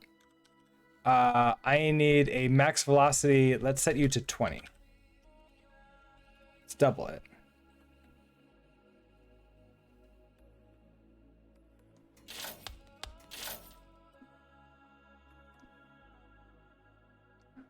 Okay, well this is definitely taller. Maybe don't need to make it that tall. So let's try like 15.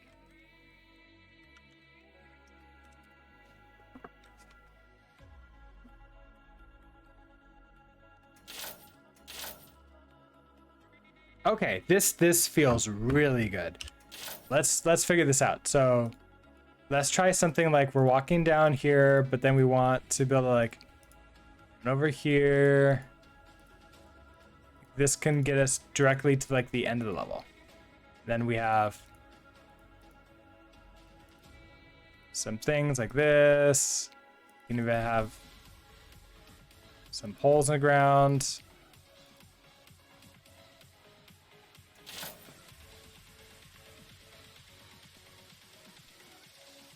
Yeah, okay, this feels much better.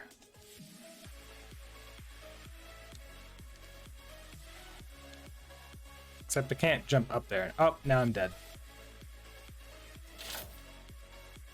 I think if I start two like right up next to it, I fall through it. So probably shouldn't. It'd be funny if you could jump long and far enough to get to the green flag in one jump. I know, that would be interesting. So I don't have things like the slowing down. Oh, I still fell off at the end. Oh, now I'm dead again. Let's actually have there. I think that's all I need to protect myself.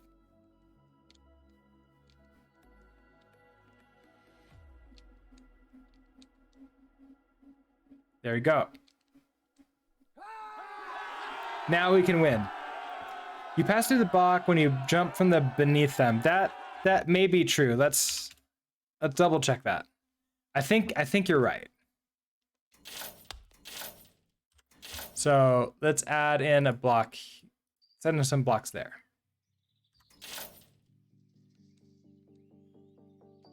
Oh yeah, I definitely do.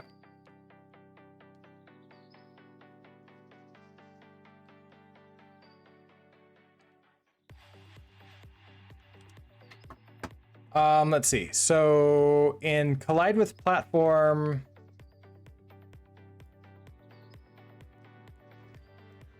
oh, we don't. Okay, so we don't have any is player below here. That would be our problem. So we need was player above,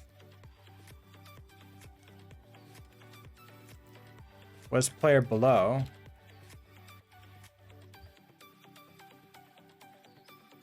So calculate our previous position if so our previous position dot y minus player height divided by 2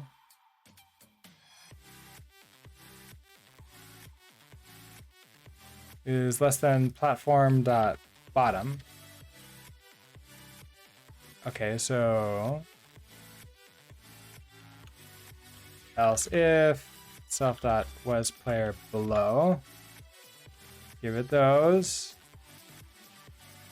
Then we want to do a player dot velocity unwrap borrow mute dot y.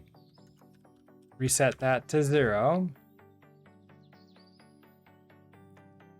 Let's see. Player position. Okay, so player dot position dot borrow mute dot y is going to be equal to the platform dot bottom plus player dot height divided by 2. Okay. And then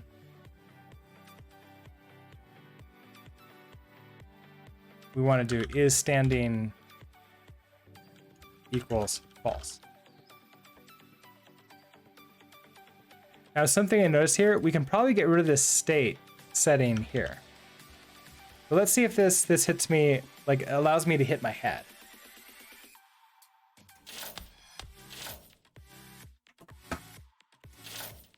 So let's you like that.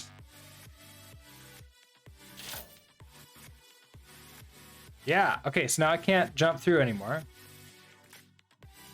Oh, what's happening there?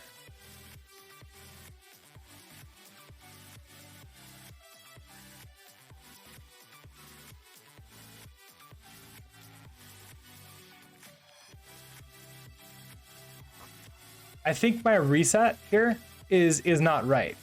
Teleportation, I'm teleporting something. So if I was played below, I'm teleporting my Y. Oh, I'm going to like the below of it. Yeah, I don't.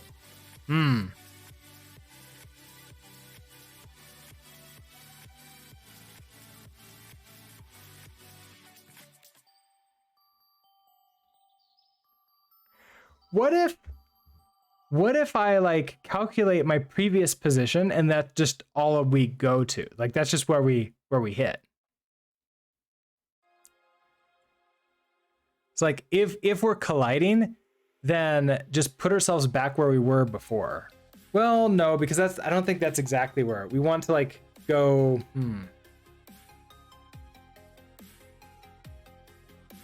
So I only want to put ourselves to the down below if we are not also to the left or right. So, okay, if player was below,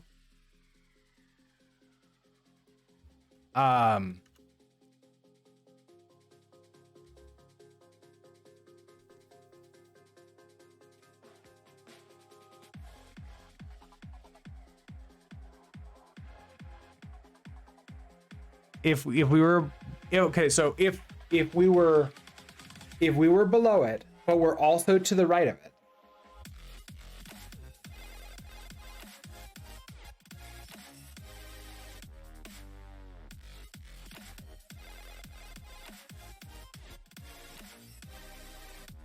That's interesting. It gets so like these tech collision detections get so complicated. Okay, so if we are below, but we're not to the left and we're not to the right. So and not self was player left and not self was player right. Then we do this. Otherwise, because like we can be below and to the right, but like technically below is like a weird thing.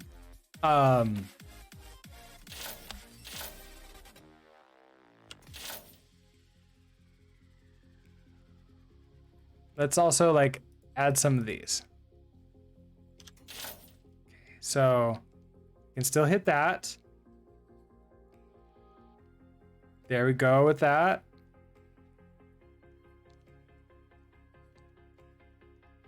Okay, this is feeling good.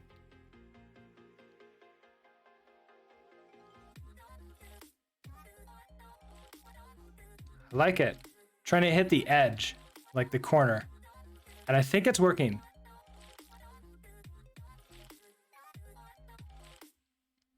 All right. Oh, now I'm dead. So there's no actual death in this game, but okay, we got collision detection working. So if I do something like this, where I have like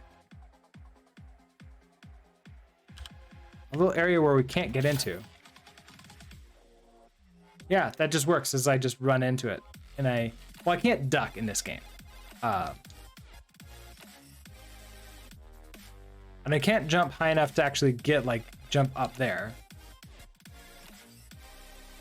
But I could probably do like some interesting designs where like, okay, if I can get into there, we can maybe jump up here.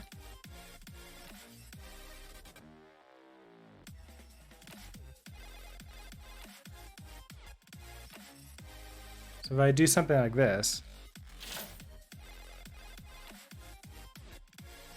Yeah, there, now we go. Now we can get over there. And go until we end the level. All right. So we can play and finish the level. Now there's some little bugs there. There's some little other things that like could be made a lot better. But I'm not completely sure how much I would want to spend time on it, because this has been basically we're doing a rapid prototype. I think it's like what, 2-3 weeks that we spent on this to get to this position, and I'm pretty happy with where we got here. And I'm not convinced. No, not only weekends. I also do streams on weekday mornings at 7 a.m. to around 8:15, 8:30. So like about an hour, 15 hour and a half every weekday morning. So the weekends on Sundays I get a little bit longer time. And then this last week I got a long time because I took it as vacation. Although 2 of the days I didn't stream. So, that's a good, I should do a schedule. Let me add that command in.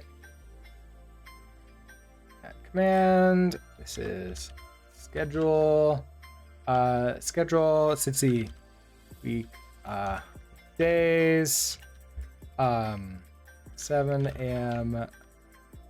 We're in daylight time now, right? On daylight time to 8:15 a.m.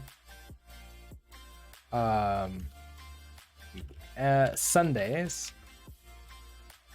Sundays, it's around, I would say starting around 9 a.m. Daylight time to 12 p.m. Okay. Cool down, we'll do it like that. Submit. All right. Try schedule again. Time zone, Mountain Daylight Time.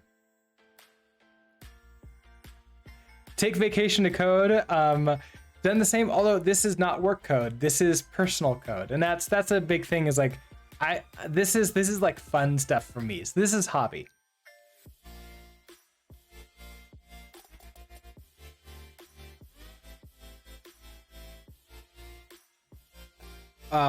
Which is very different in my mind than any kind of work stuff. You notice I'm not doing a lot of web development here on the stream. Non-programmers find it funny. Yeah, although if you talk to somebody who's maybe a mechanic, they'd be like, but that's when I work on my personal car. So I still see some non-programmers probably get it. Maybe not all, but some. Okay.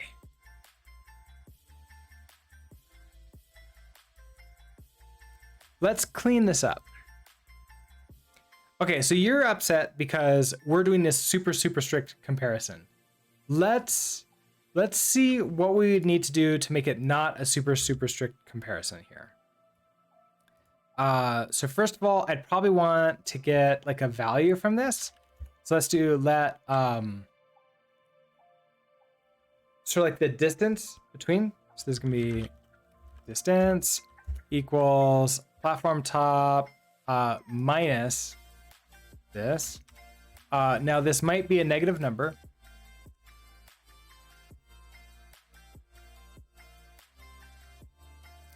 Actually, do we care about that? Think about this.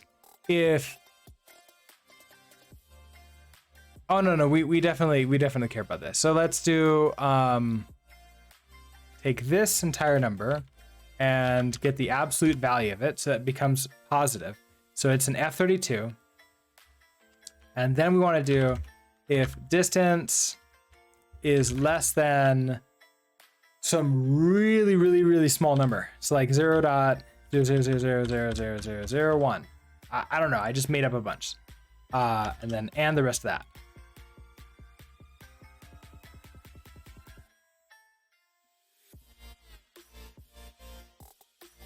Oh, no if. That's just what we're returning. So do you still work? Because exactly equal will match this, and if it's a tiny bit higher, there you go. Everything works still.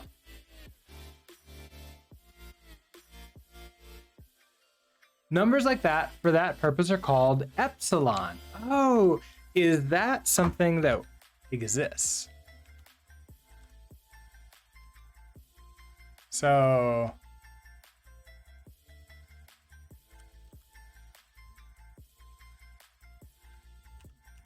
is there an epsilon here? Is that something that I can actually like get? Epsilon. Oh, look at that. F32 epsilon.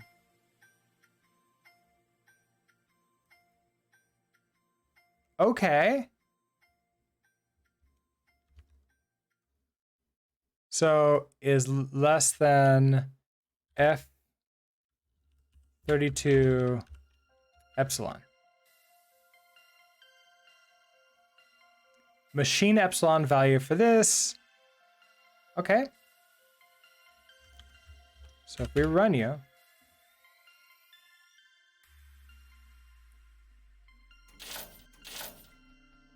yeah, it's still working. We can add in all sorts of fun stuff there. Yep, can't like jump into them or go beneath them. You can go like right through them with pixel perfect. Okay. I'm kind of curious. What is epsilon? Debug. Actually, you know what? The best way to tell would be to come here to the playground.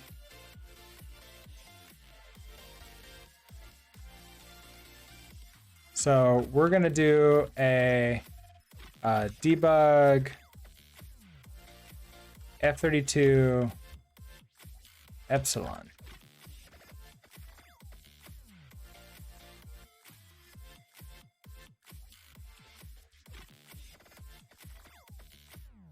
Okay, here's epsilon. Now it did notice that it said like for that machine. So this number actually may be different on my computer. It may be different on your computer. It just sort of like set by whatever it is. But okay, this makes sense. It's is this the smallest difference between one F32 and another F32? I think that's what I was getting from it.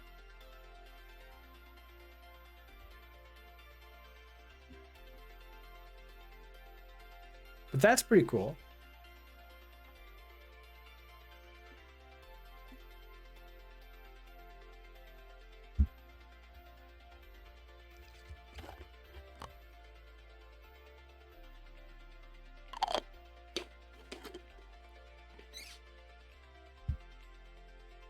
All right, so we have our use epsilon for that.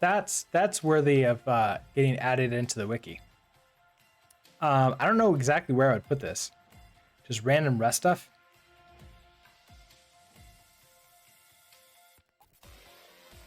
Just create a new page. Rust.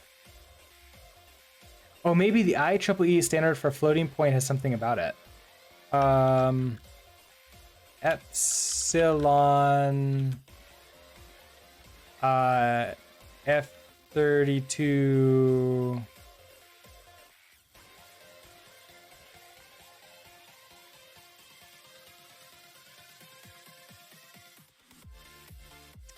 Come on, just because I do a lot of Rust stuff doesn't mean you only have to give me Rust things.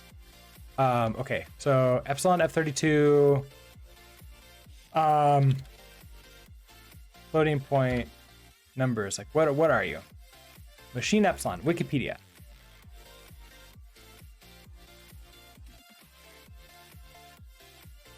Machine Epsilon, okay.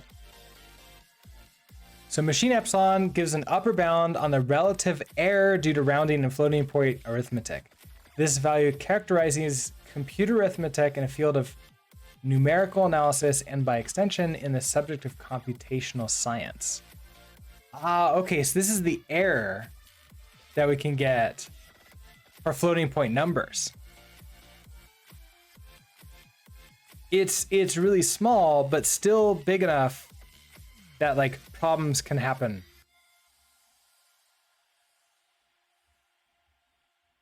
So that's cool. That's good to know. So what I want to do here is just have Rust as the page, do Rust here. And so let's do like floating point numbers. When trying to, or comparison maybe even. Let's do comparing floats. Comparing floating point numbers, like, I guess in this case it would be something like,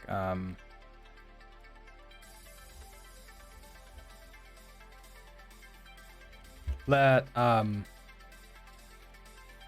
see, 1.0,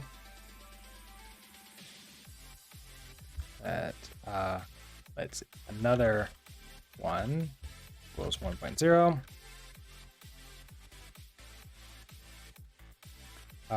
assert,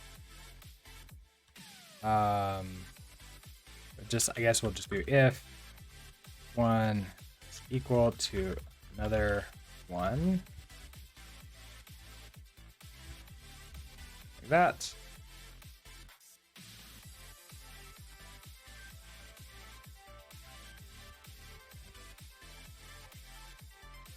There is the possibility of a floating point rounding error that can cause false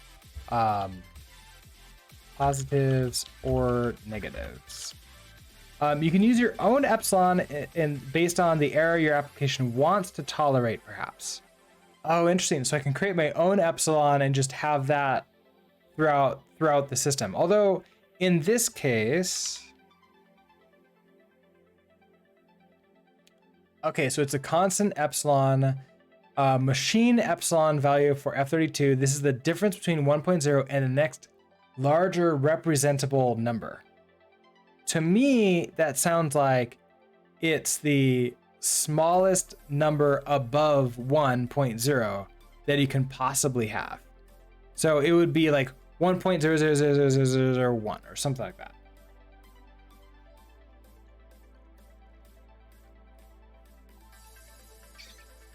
That's how I'm reading it.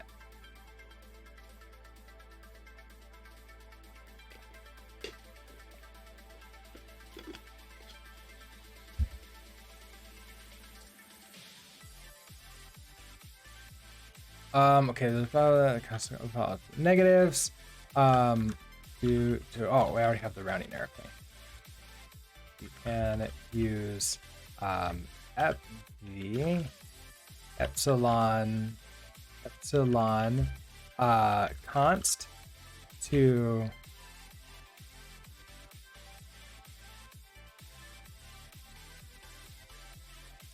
epsilon constants to check if to check for a range instead of direct equality. And here would be do this exact same thing. We'll say let run, let another one is this. Okay, so then if one minus another one, well, let's just do distance.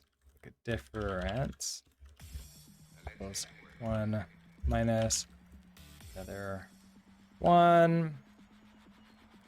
If the difference dot abs, so we get the absolute value of this.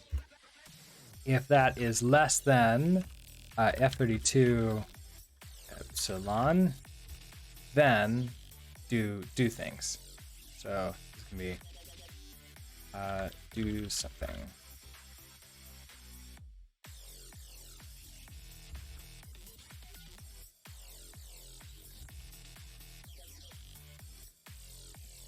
All right, so I think it's sort of like nice to store away for us to use like the epsilon here. It sounds like, and we can go actually take a look at epsilon in here. There's no like, oh, we have to go to F32. So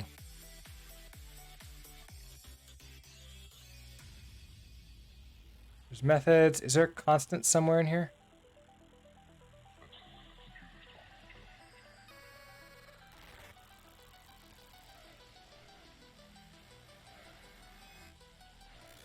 No. But we can maybe. Okay, so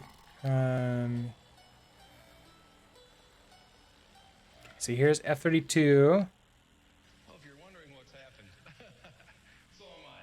The computer that we have running our news from time to time took off and went wild. So what Don't. we're gonna do is Okay.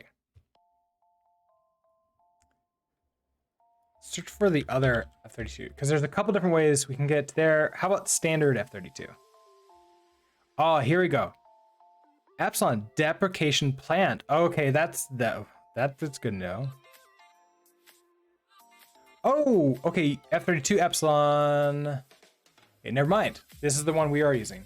Machine epsilon value for F32. This is the difference between 1.0 and the next larger representable number. Okay, yeah, so that's basically just like the minimum increments that you can do. So here's a question. Between one, so is min positive, the smallest positive normal F32 value, is okay, I kind of want to check this. So we have min positive and epsilon.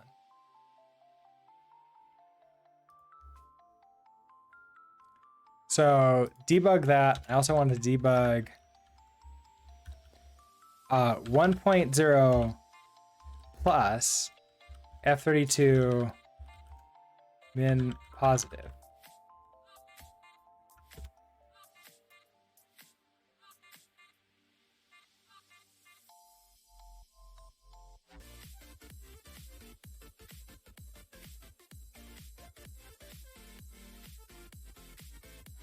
Okay, 1.0.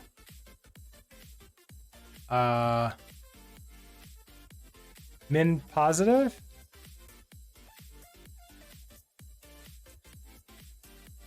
Okay, so that's not true. Epsilon and min positive is not at all. Okay, so look at this number here for F32. As x increases, the smallest value that can be represented after x is farther from x. As x increases, the smallest value that can be represented after x is farther from x. Yes, because it's a bigger number, so the distance would be greater.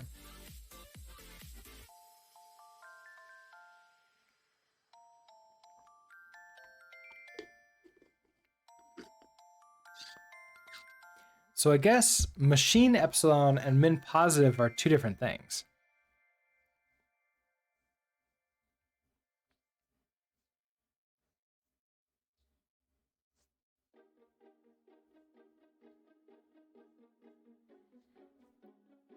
So I can also use min positive as a number here too.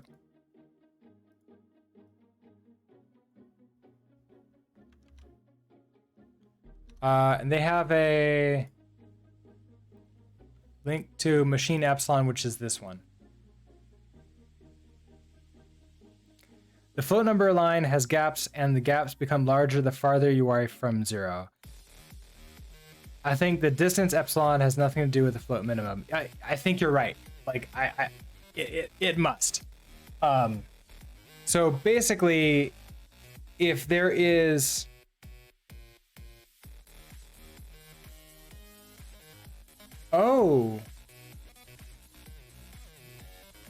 so when I did 1 plus min positive, it gave me 0. The reason for that is because it rounded back to 0. It needs to be greater than this epsilon to not have the rounding error. So if I do another debug, and we do 1.0 plus, if I take this number, but I like make you 8, it's like the smallest possible that you can be here, it should still be 0, right?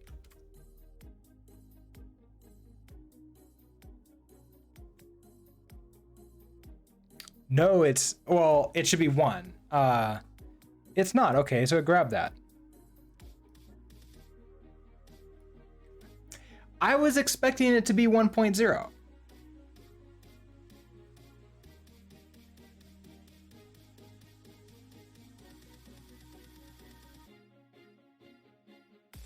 Yeah, that's kind of weird, huh? I was kind of expecting this to be 1.0. Now, if I put like a 0 in here, like if we do this and like put one more 0 in there, it should definitely be 1. What's the point of this epsilon? If it's the rounding error, unless it's like not the rounding error?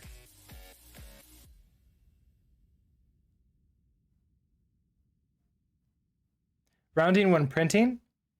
Is it casting to an F? I don't know what debug does. We can actually do this as a print line.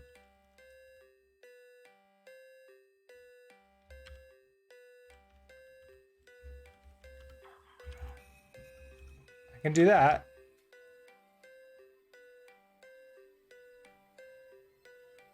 But that still just prints that out.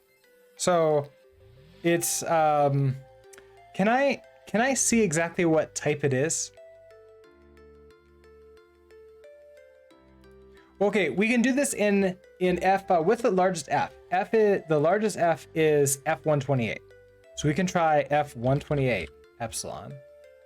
I don't need this min positive. That's gonna be huge. And we're going to debug. We're going to debug this plus whatever this is. So let's not worry about that right this second. I guess there's no F128, F64. Mr. Bond, let's all play a game. All right. Which game would you like to play? We have 2 to choose from right now, which is we have Asteroids game and we have the Get the Streamer game. Asteroids is collaborative. We're all working together. And the Get the Streamer is obviously you're all against me. So we do 1.0 plus this. So this should then work.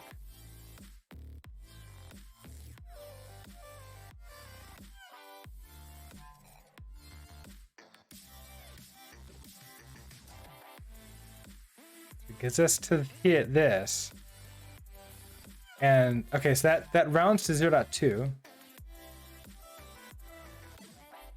Oh, you just clicked on show me?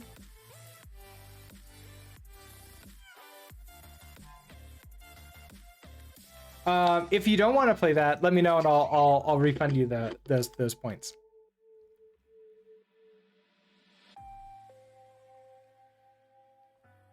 How can it be casting them together? Oh wait, it could be casting them together. Hold on, let's try this. Let one, like, okay, so one is an F64 equals to FU.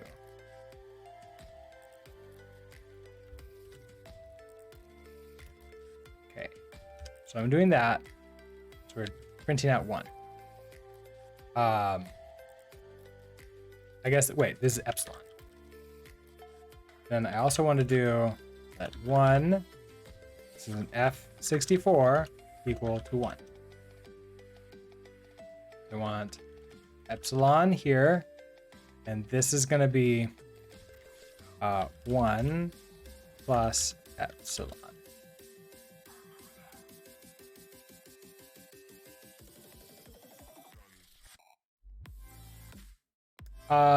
Oh, no, it's okay. Give it back, or you don't care, or whatever. Same exact thing.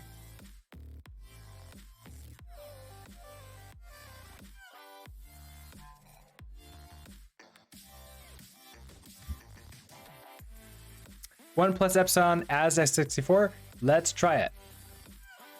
So let's do this one here. So let 1 plus epsilon is an F64 equals 1 plus epsilon. Then we're going to debug U.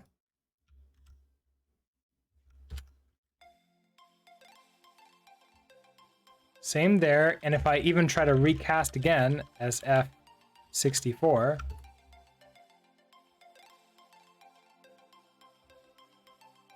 same, like no matter what I do, it's that.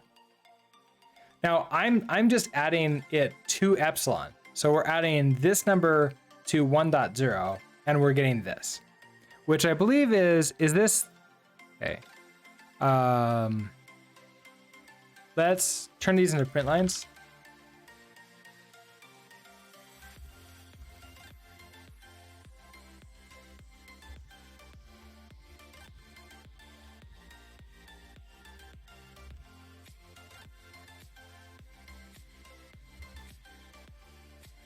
Then I think they'll be right next to each other.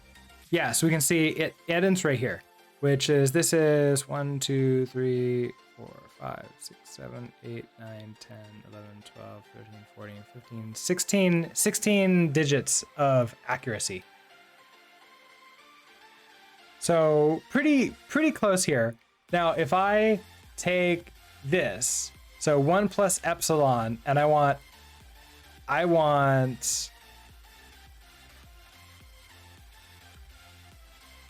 okay, we're gonna do this as like that lower than epsilon equals this. You're gonna be an F64 dot. I'm gonna make you one tiny bit smaller. Oh, okay, so I can use :64 for the 64. So :64 :64.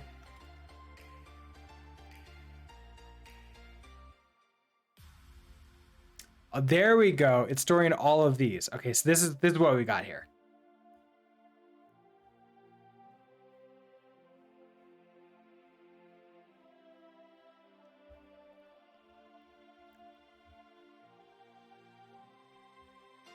Maybe not 64, but we can put whatever we want, I guess.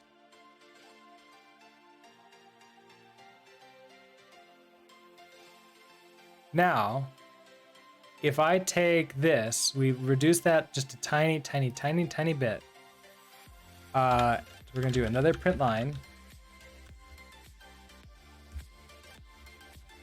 I don't know how many we want to do. Do 16. 17, 18, 19, 20, 21, 22, 23, 24, 25, 26, 27, 28, 29, 30, 31, 32, 33, 34, 35, 36.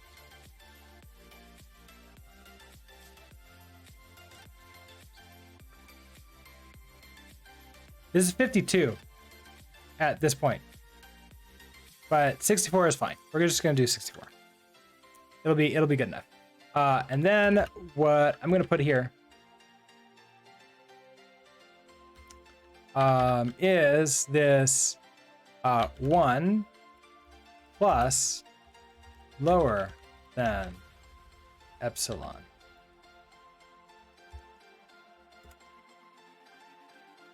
And I want to see if it's still 1.0. It is not.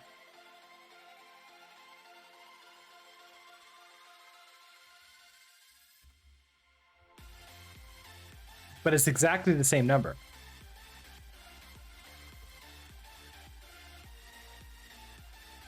It did round.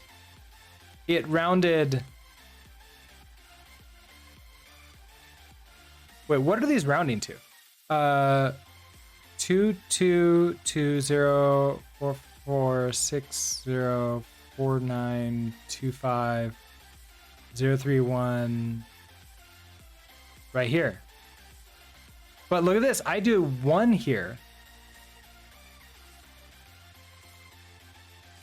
0 3 1 and it's still a 3. It went up. It rounded up to the nearest point that it could be.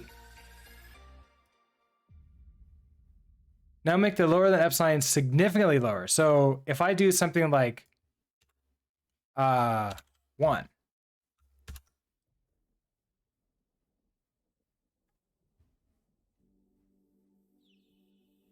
Okay, now it rounds down to that.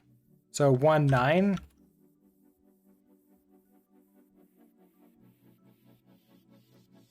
And then we're to here.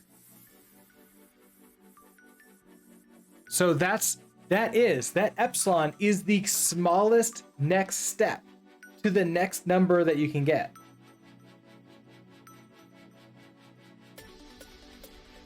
Yeah, and it dynamically rounds up or down.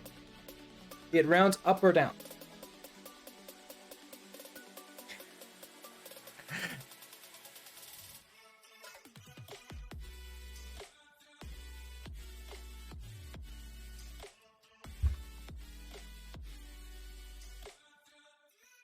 Oh, you want to try 2000? Oh, okay. Yeah, let's try that.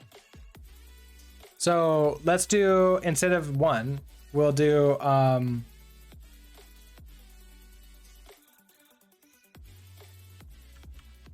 we'll do this. So this is 20,000 plus lower than epsilon. And it becomes zeros. If I even just do epsilon,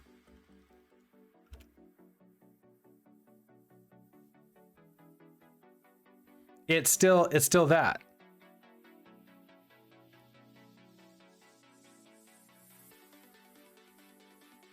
You're expecting it to not be the same epsilon for 2000, but epsilon is a static constant.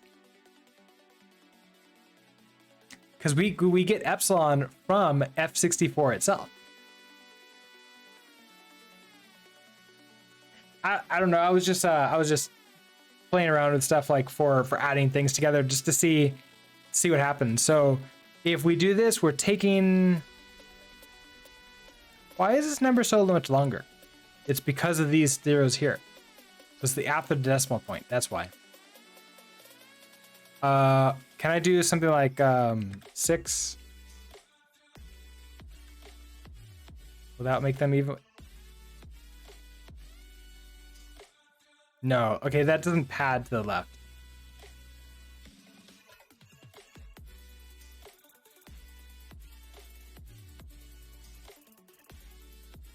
How many 2 squared in 20,000?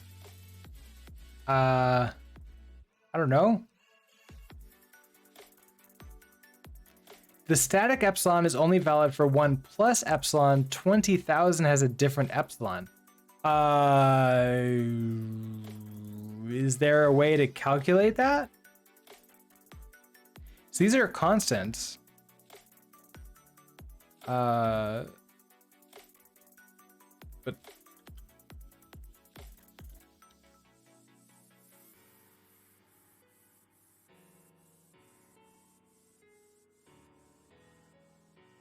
yeah, I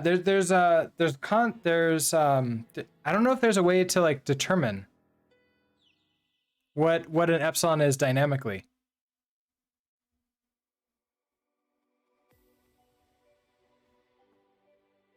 I mean, so this is super fascinating for like with numbers. I think so like the epsilon is defined as 1 plus something for 1 only. I guess that makes sense.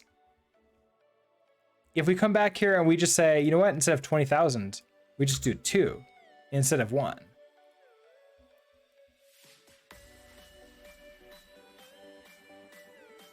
Yeah, even higher than 1, it all goes away.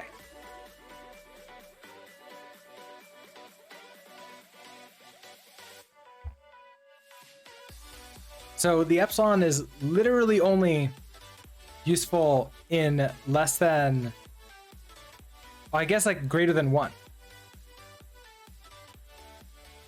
Well, yeah, they have the machine epsilon here that we can look at.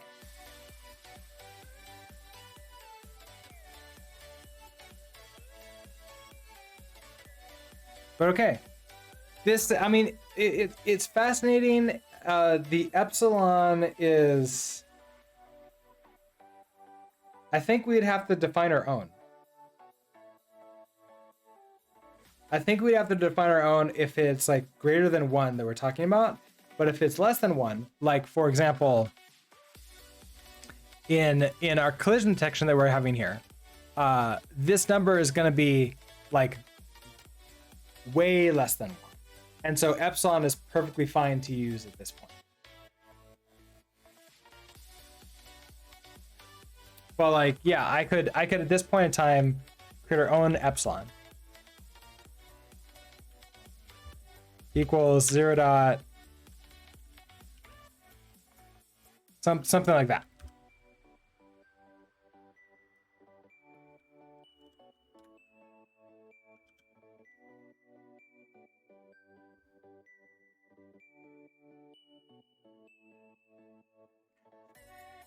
What? Could be. This is mean. This sequence of operators looks suspiciously like a bug.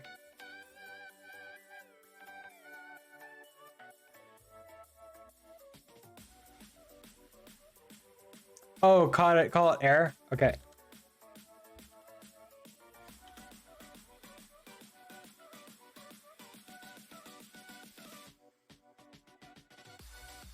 Wait, what?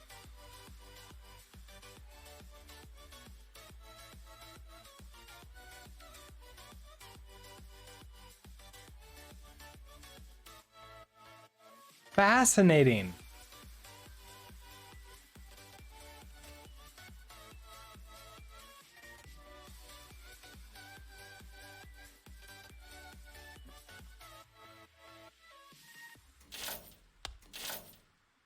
Okay, so this is all working still. We're all happy.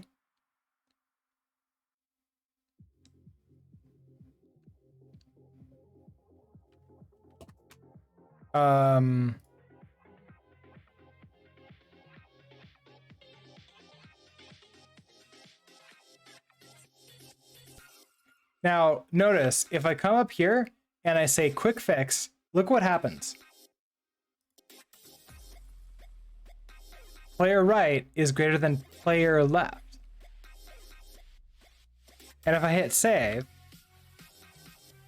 that's no longer a bug. Like it no longer thinks that that's a bug.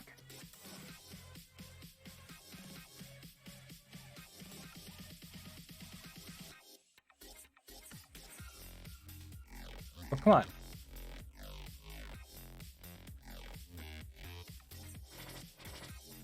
it doesn't like me comparing the different things together.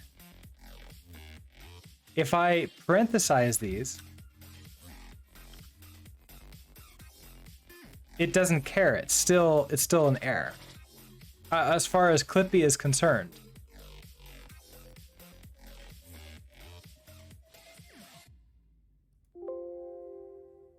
Yes. What the heck is this?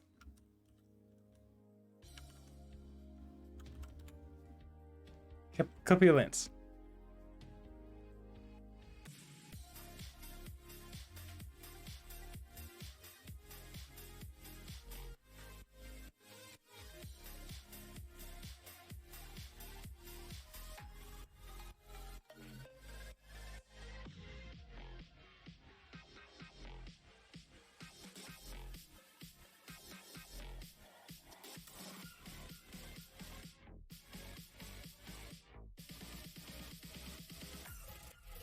This should trigger the lint because self.x is compared to other.y.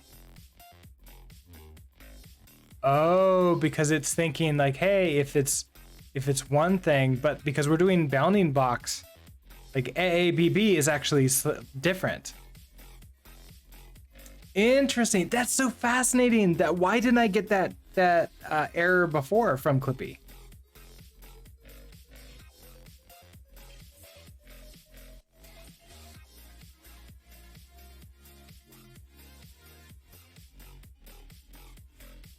Wow. That's kind of crazy.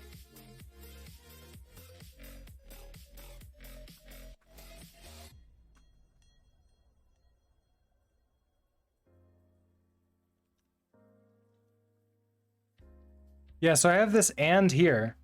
Now, what was happening was when this was long enough. So when it was epsilon that we were dealing with, so it's less than F32 epsilon like this. Doesn't care about that. But when I did this with air, suddenly it cares about this. So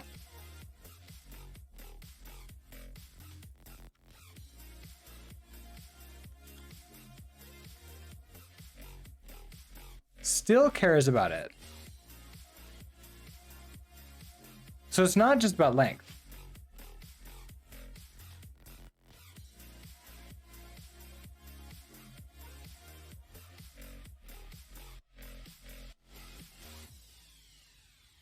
That is weird. Okay, but this is suspicious operation groupings. So what I want to do is come up to here and we're going to do a allow suspicious operation groupings. And you're fine, and then you just become the error delta.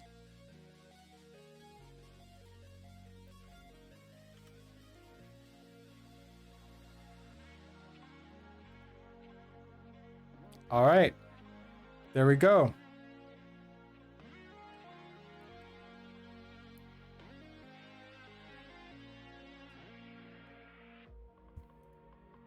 We're gonna come back up to our, here we're gonna edit this to be, what we actually found out.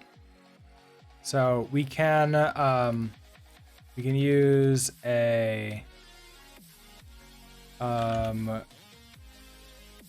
sort of like custom error sort of like number error constant to check for a range instead of a direct equality. So then we'll probably do something like const error range.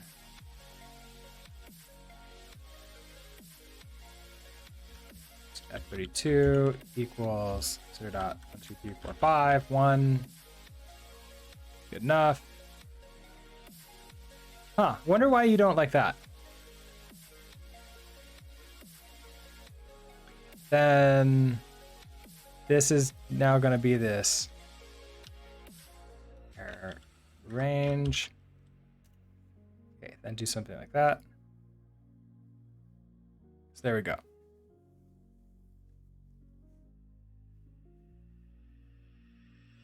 All right, so this is now like information that we have just sitting here for forevermore. All right.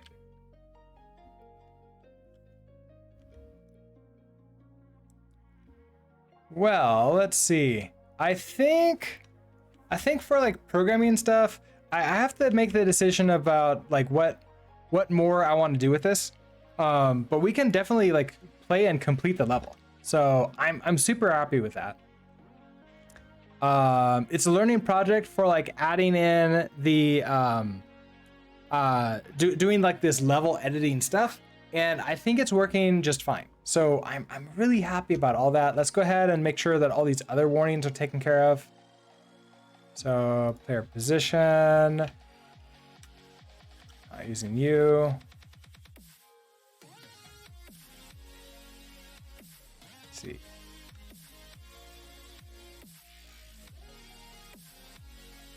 Using you or query or data wrapper.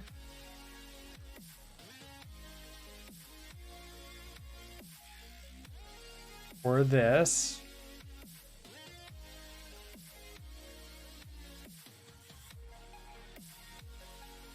Okay, so we got update state system. Yeah, we were thinking about doing something like this, but we just ended up not using the update state system. So we're gonna just delete you.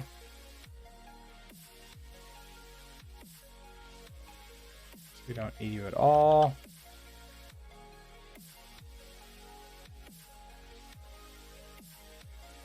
No more errors, no more warnings.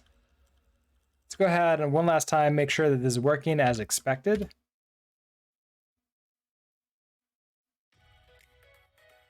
Okay, so I can go into play, go into introduction.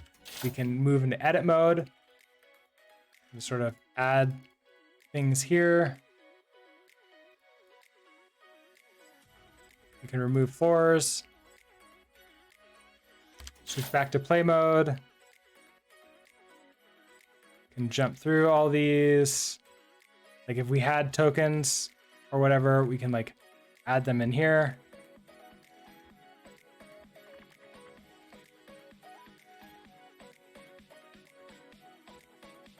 And we can win the game.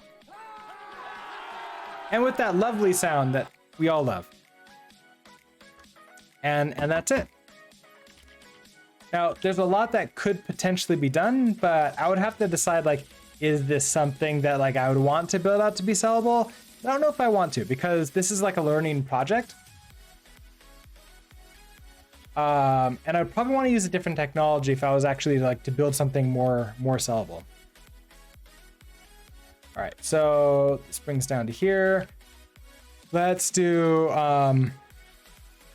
this finishes like number 25. So we can play the level that we edited.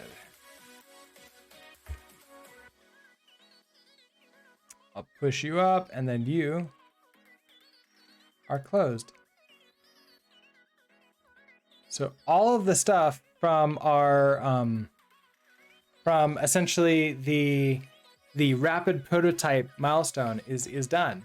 Like there's a bunch of other stuff that like, hey, if we wanted to like build it out, make it really awesome, maybe that could be something doable. But I think I might want to like learn another technology. Like with Bevy came out, maybe we'd use Bevy or Godot to like actually make a real game for that. So what this means to us is there's one more technology that I want to learn.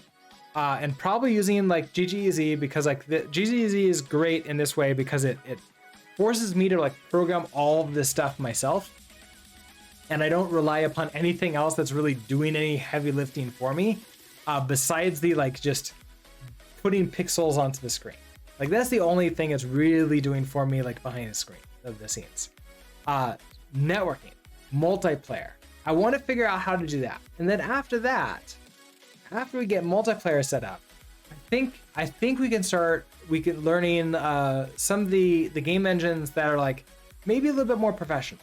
I'm thinking starting with Godot. I don't necessarily want to go into Unity but like maybe we can take a poll out of all of you here. And if you're watching this on YouTube and you made it to the end of the video here and you're actually still watching, what game engine would you like to see me sort of play around with? We have the choice of Unity. I suppose we could add in Unreal. So Unity, Unreal, Godot, and I'm not going to put Bevy in because it's not ready yet. With each of them, I would do their native languages to begin with, including Godot. But with Godot, it would allow me to switch over and use Rust in the future with it because they have a plugin that allows Rust to be used. Would I use it for everything? I don't know. But it would be sort of like a possibility. Berserker engine. I am not going to be building my full engine. There's just watching how much work went into GGEZ, and I really like it as an engine, but there's so much work that goes into it. And then you end up not building games. You just build the engine, and that's it. Which is not what I want to do. So I'm gonna veto that. Cryptography and plus networking. I don't know if I'm gonna do cryptography. I'll be fine with using like just letting things go out through SSL. Even if we need SSL, I don't know. Like for the games we're gonna be doing, we probably don't need that. Although probably should. But we'll see. We'll probably learn first with just normal things. All right, so what I'm going to do here is I'm going to close the YouTube video portion of this down, and then we're going to play the rest of that game.